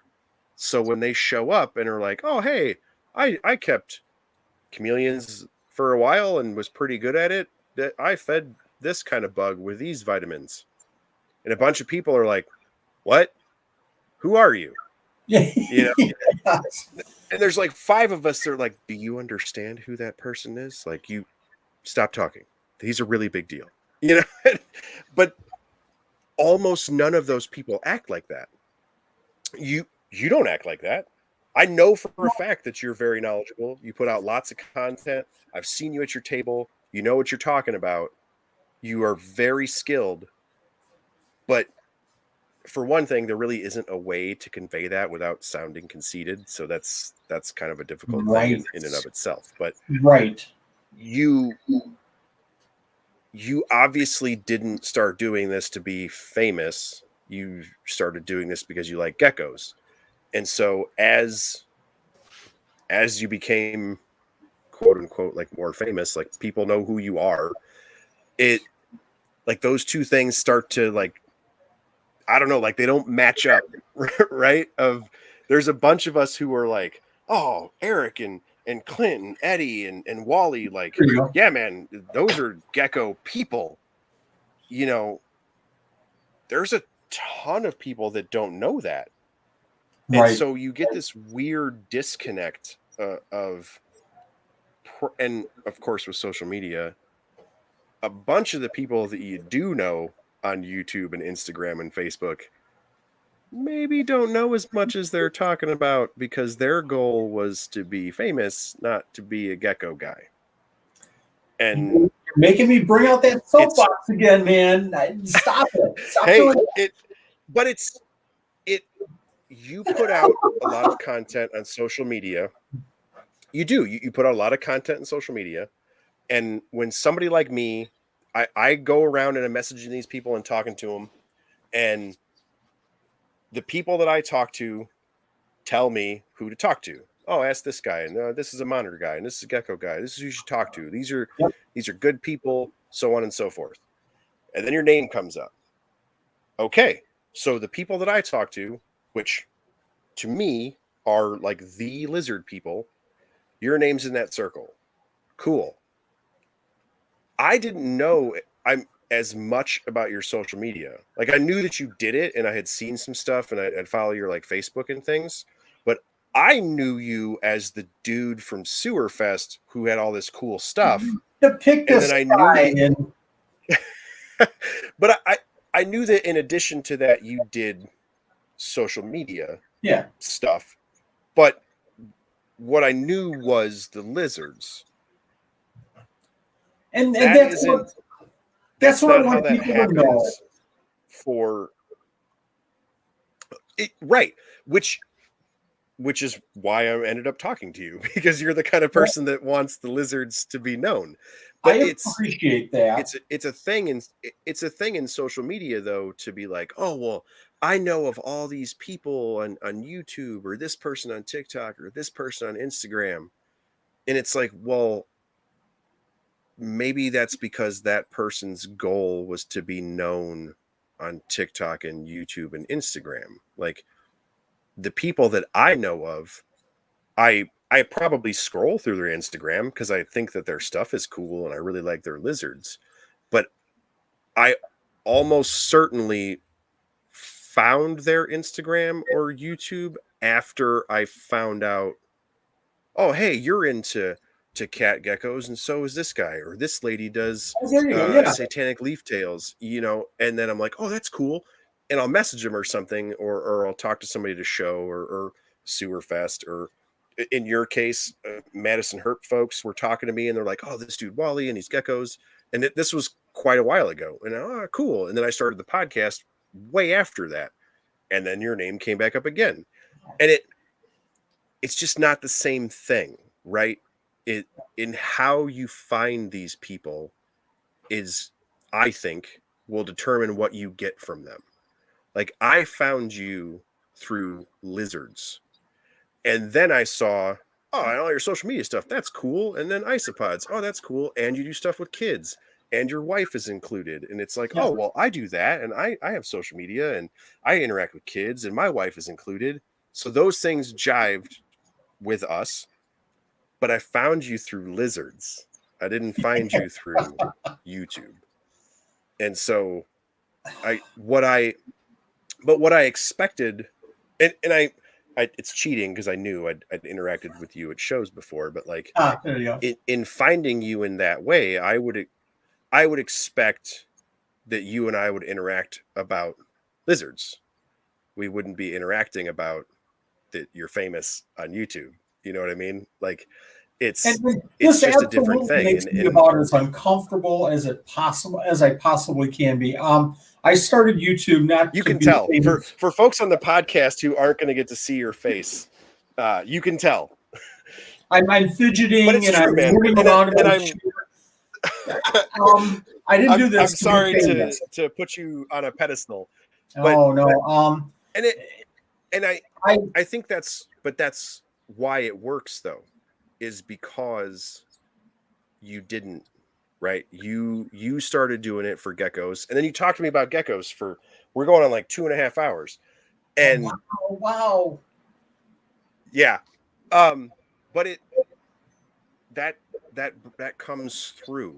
And I hope that, because most folks find it through social media, I hope that they, even coming through social media, get to the person part of it, if that makes sense. Like because like it's a thing, especially with Facebook and TikTok and stuff and YouTube. Like there's like 4 or 5 people who are uber famous on YouTube that have reptiles, and like 2 of them are good keepers, or what, in my opinion. Yes. That's just my personal opinion. Yes. One of them, and I'll call them out because I love them. Yeah. Ed and Emily, right? Snake Discovery. They're crazy famous. Yes. But met them at NARBC, hung out, sat at the table. Awesome. Super cool people. Right? And I've got names it's too. One of those things where I think that's, yeah, but I think that's why. Like I think that's how, and I see that for your stuff of, well, how come it's really, it does well? It's like, oh, he's cool. Like, you ever talk to him? And people are like, oh, he's a guy off YouTube. I'm like, nah, man, go to Sewerfest. Like, he's right there. His wife's hanging out. She'll make fun of him and tell him to stop talking to people. Like, it's cool. But that's a real interaction. Like, you go hang out and talk lizards with this dude. And it's like, oh, I thought these were people off of YouTube. It's like, well, yeah, that too. But like, no, you can just go talk geckos with this guy. And it makes such a difference. And because social media brings so many people to her pediculture, I don't want there to be a disconnect, right? Like, yeah, hey, you saw Emily on Snake Discovery, and you saw Wally on Supreme Gecko, and I'm super glad that the YouTube stuff and social media got you here. And now you think it's going to be cool and you want to keep a gecko or you want to collect isopods. Awesome. Now it's the person part of it, right? Of talk to that person, and it turns out they're really good with isopods and they're really good with geckos, and great. It's that disconnect of, oh yeah, I saw YouTube for so-and-so, and then like, they're not that great at keeping reptiles, or, and you have that like really hard divide. You know what I mean? I think that there's an extreme hard divide, especially on Facebook. Somebody posted recently, all YouTubers putting out YouTube content aren't breeders. They don't know what they're talking about. It takes a lot. It takes a lot for me to get upset and to take things personal. And I took that personal because, not a little bit from a selfish standpoint, that I feel like I'm not in YouTube to be famous, and I feel like I am putting out information that hopefully will help people. So I kind of took that comment personally. When I talk about people, supporting, I don't think there was a lot of support coming off of that comment. But anyways, I wanted to make this point really, really super quick. I'm the way I am for two different reasons concerning social media. Number one, way back when we had forums and we had the Rapashi forum, which was great for crested gecko keepers. Yep. I posted something about leopard geckos because I had been keeping leopard geckos for 3 years and I had started keeping crested geckos. But somebody asked temperatures on leopard geckos, and I said, keep them at 105 to 110. And Julie Bergman, Gecko Ranch, you might know the name. Julie Bergman came back and said, Wally, I know you know about leopard geckos. I think what you meant to say was 95 degrees, right? And it was like, oh my God, I typed the wrong numbers. Oh my God. Yes, thank you, Julie. So Julie didn't come out and say a lot of things that she should have and maybe could have said about me. From that one statement, I tried to look at other people's statements, especially on social media, and say, well, maybe they're getting misinformation and try to give them the benefit of the doubt. The reason I'm doing what I'm doing on YouTube is because, and I have older videos, but the reason I'm doing what I'm doing lately in the last couple of years is because I bought an animal from Bill Stewart from Madison and got him, and he didn't have a whole lot of information, and I didn't have information. I went to YouTube, and there were 3 videos, and they were anywhere from 20 seconds to 28 seconds. Here's my animal feeding on a cricket. Mm-hmm. Wow. Thanks for the help with that. And there's no information on the web other than, Google Scholars. So I started, okay, I'm going to work with this animal. And if I find out something about it, or if I don't find out, if I do something wrong, I'm going to share that so that people can either not make the same mistakes that I made, or if I do well with it, they can do the same thing, because there's flipping nothing else on the internet about this. So that's why when I look at what I'm doing with YouTube, what I'm trying to do with YouTube is that's the driving force behind all of that. Yeah. And I would say that Bill Stewart's partly to blame for that, because he keeps super weird stuff that there's no information on. Darn you, Bill. Darn you.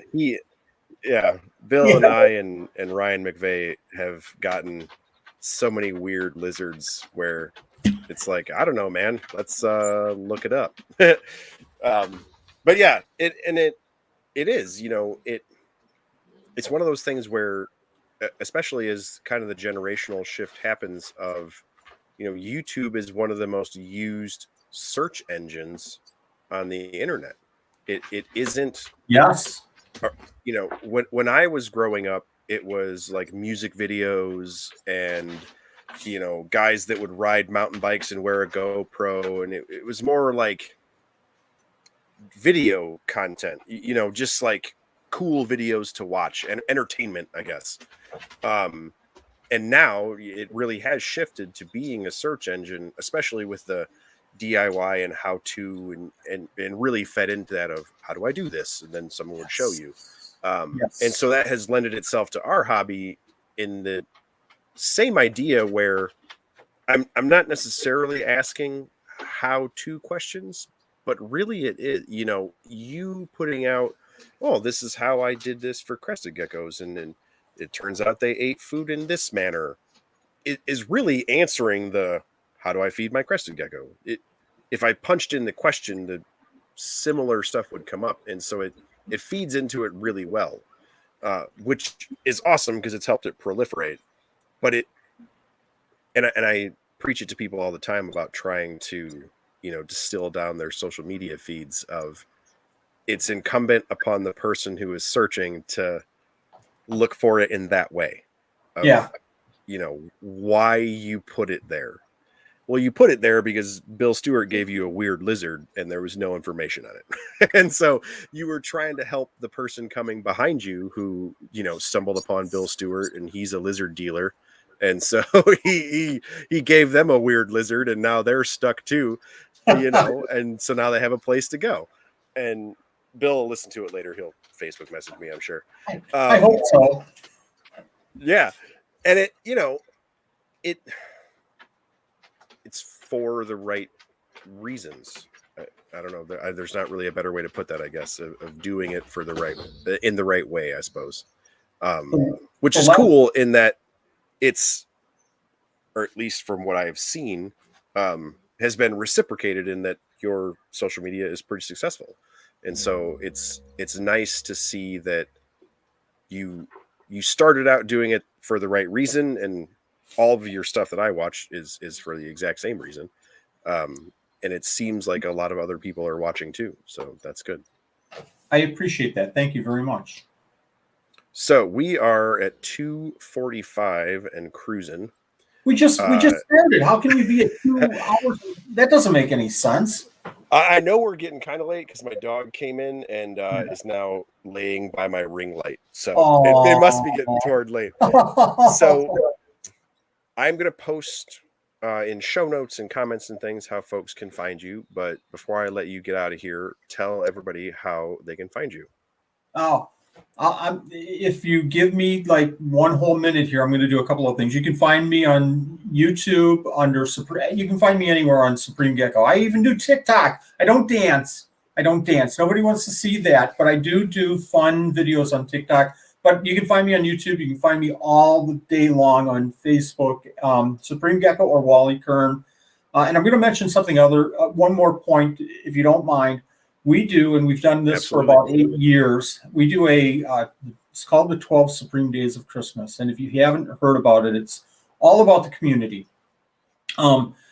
We have an event at the end of the year. It starts usually around, the day after Thanksgiving, and it goes through Christmas. And every other day we give away gifts.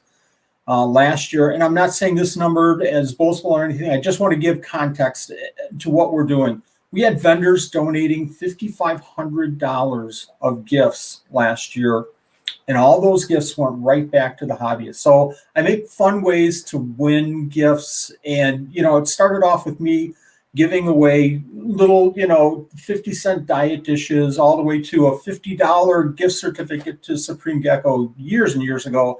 And now vendors are sponsoring this event because they see that during the holiday season, especially last year, it really brought a lot of people together.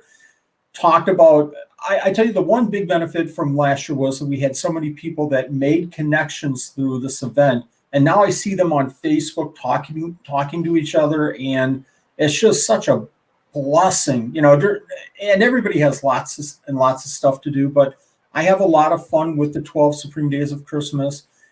I sponsor it on YouTube, so come over to YouTube, starting at the end of November, and see what it's all about. And if not anything else, join the fun and enter in to win a fantastic reptile gift. Cool. I'm glad you brought it up because it's really cool. Yes, it's an awesome event. Like, it's one of those. I don't even know. Like, it's a community-wide event. It's one of the positive things about social media is that it has allowed something like that to grow and proliferate. And I don't know, it's like, we keep bringing up Sewerfest, but it's because we're from the same place. But like, if you weren't from the Midwest, like, you wouldn't know that that's cool. You know what I mean? Or you wouldn't come see the same 6 or 8 vendors and hang out and do the stuff that we do. Or even for really big shows like Tinley, like, there's a lot of people that can't go to that kind of stuff. They're not from the same part of the country that we are, and so they don't get to hang out at Buffalo Wild Wings after Tinley, or hang out at Bananas after Tinley, or know those things and experience that, like, the cool stuff that isn't getting a gecko or a snake. Like, it's the cool people stuff, and doing your event in that way, and then having it flourish like that, like, it just allowed so many more people in the hobby to see, like, the good people side of it, or to experience that aren't from the Midwest and wouldn't have ever been able to see you at a show or something like that, to interact in that way. Yeah, it's an awesome event, and I will definitely, I will find a way to add that into the comments and stuff, and it'll for sure be in the show notes so that folks know. Thank you very much. Yeah, Yeah, it's awesome, man. It really is. Thanks. All right. Well, I think we will wrap it up then, man. I really appreciate you coming on and talking for so long. Sorry to burn all your Sunday night. This was a blast. This was a blast. You're doing a lot of things that I hope can be promoted more in the hobby, and that's bringing this whole community together in a very positive manner. You do a great job with these shows. Again, I hate to say it, but I didn't really know a lot until you approached me. And I started watching, your your videos, and your guests are amazing, and the way that you're presenting information and bringing it out of your guests is simply amazing, especially when you embarrass somebody like you've embarrassed me tonight. So No, yes, and I'm sorry for that part, but like, just kidding. It's no, and that's always weird, right? Like, all of the people that I brought on, I've kind of had that interaction with of, so even some of the people who I think are super successful, and people like yourself are like, oh, how come you wanted to talk to me? And it's like, well, because it's awesome and you're doing a whole bunch of awesome stuff. Like, that's weird to hear, and it's kind of a weird conversation. But like, with the folks who follow me on social media or who talk to me or whatever, like, that's the part that I wanted to show them is, oh, if you're not a Midwest person, you got to check out Wally. If you're not a West Coast person, you got to check out these guys. Like, because people are compartmentalized like that, I see all this cool stuff and want to bring it to them, but then I kind of have to put you on the spot to tell you, like, that you do cool stuff and to ask you to talk about it. So thank you. No, man, I'm super glad you came on. I'm glad I got to embarrass you. Your wife is really funny to talk to at shows. I think she'll get a kick out of it. So I can't tell you how good of a time I've had. This has been a blast. Like I said, it seems like it's been a half hour. Seriously. I actually thought the same thing. For folks who were watching the live video, or if you're listening to the podcast, so I got really quiet for a second there. My son came in to give me a hug and kiss goodnight, and because I do the podcast in my room, and you were talking at the time, and so I had my headphones on and I'm listening, and he came in and he's like, "Oh, I'm gonna go to bed or whatever." Oh no! And I had that thought, like, why? And then I looked at the little live ticker and I was like, "Oh, me and Wally have been talking for a while." Oh my gosh! Yeah, that was good. No, man, it was awesome. I'm glad. I'm glad you came on. So I really appreciate it. It's been my pleasure. Thank you very much, Bill. Appreciate it. Awesome. Night. Good night. All right. That was episode 23. Wally Kern of Supreme Gecko. That was awesome. It ran super long, and I hope everybody made it to the end. I will tag everything we talked about with Wally with the YouTube channel and Facebook and the 12 Supreme Days of Christmas in the show notes for the Facebook folks. When I make the post on Facebook for the episode, if you look in the comments, you'll be able to see things that I'll be able to tag. I'll have Wally and Supreme Gecko and those things tagged in the comments, so look for that there. A couple of random housekeeping notes if you're 3 hours into a podcast and still listening. If you guys could go and rate the podcast on whatever app it is you use, that's starting to become a much bigger deal in the algorithm of things and how episodes become visible to folks who maybe are interested in reptiles on their app but don't necessarily see this podcast. Ratings and stuff really play into that. And then if you are a YouTube person and you see our live videos or you watch this video later on, hitting the thumbs up button is a big deal for the YouTube algorithm. Same way for Facebook and Instagram. If you like things, obviously it puts it into your feed more and it helps progress other people's feeds. So the way the algorithm works is if you have similar interests to other folks, it'll start to populate things maybe that you like but they don't, or that they like but you don't. It'll start to show you other stuff to see if you maintain those interests. So the like buttons and thumbs ups and all those things are kind of feeding into the algorithm to get the podcast out to more folks. So if you want to do that, that'd be super cool. I really appreciate it. Next week is NARBC Tinley Park. I will be there at least one of the days. I'm usually there both days. We'll see how that plays out with family stuff. And I'm almost always at the auction. So I'm a bald dude with a red beard. You kind of can't miss me. I know that's kind of cliche in reptiles. I even have lizard tattoos, so I look like every other sort of biker lizard guy at Tinley Park. My wife will be the lady with short, possibly strangely colored hair. So she's easy to pick out too. She's in here ignoring me as I talk about her colored hair. Everybody knows to look for that big red beard and some sort of colorful hair on a lady. So I hope to see Midwest folks there. I know there are folks traveling in from out of town as well. It's a pretty huge show. October Tinley is kind of a big deal. It's a great time. I meant what I was talking about with Wally. It's the after stuff, or even during the show, to hang out.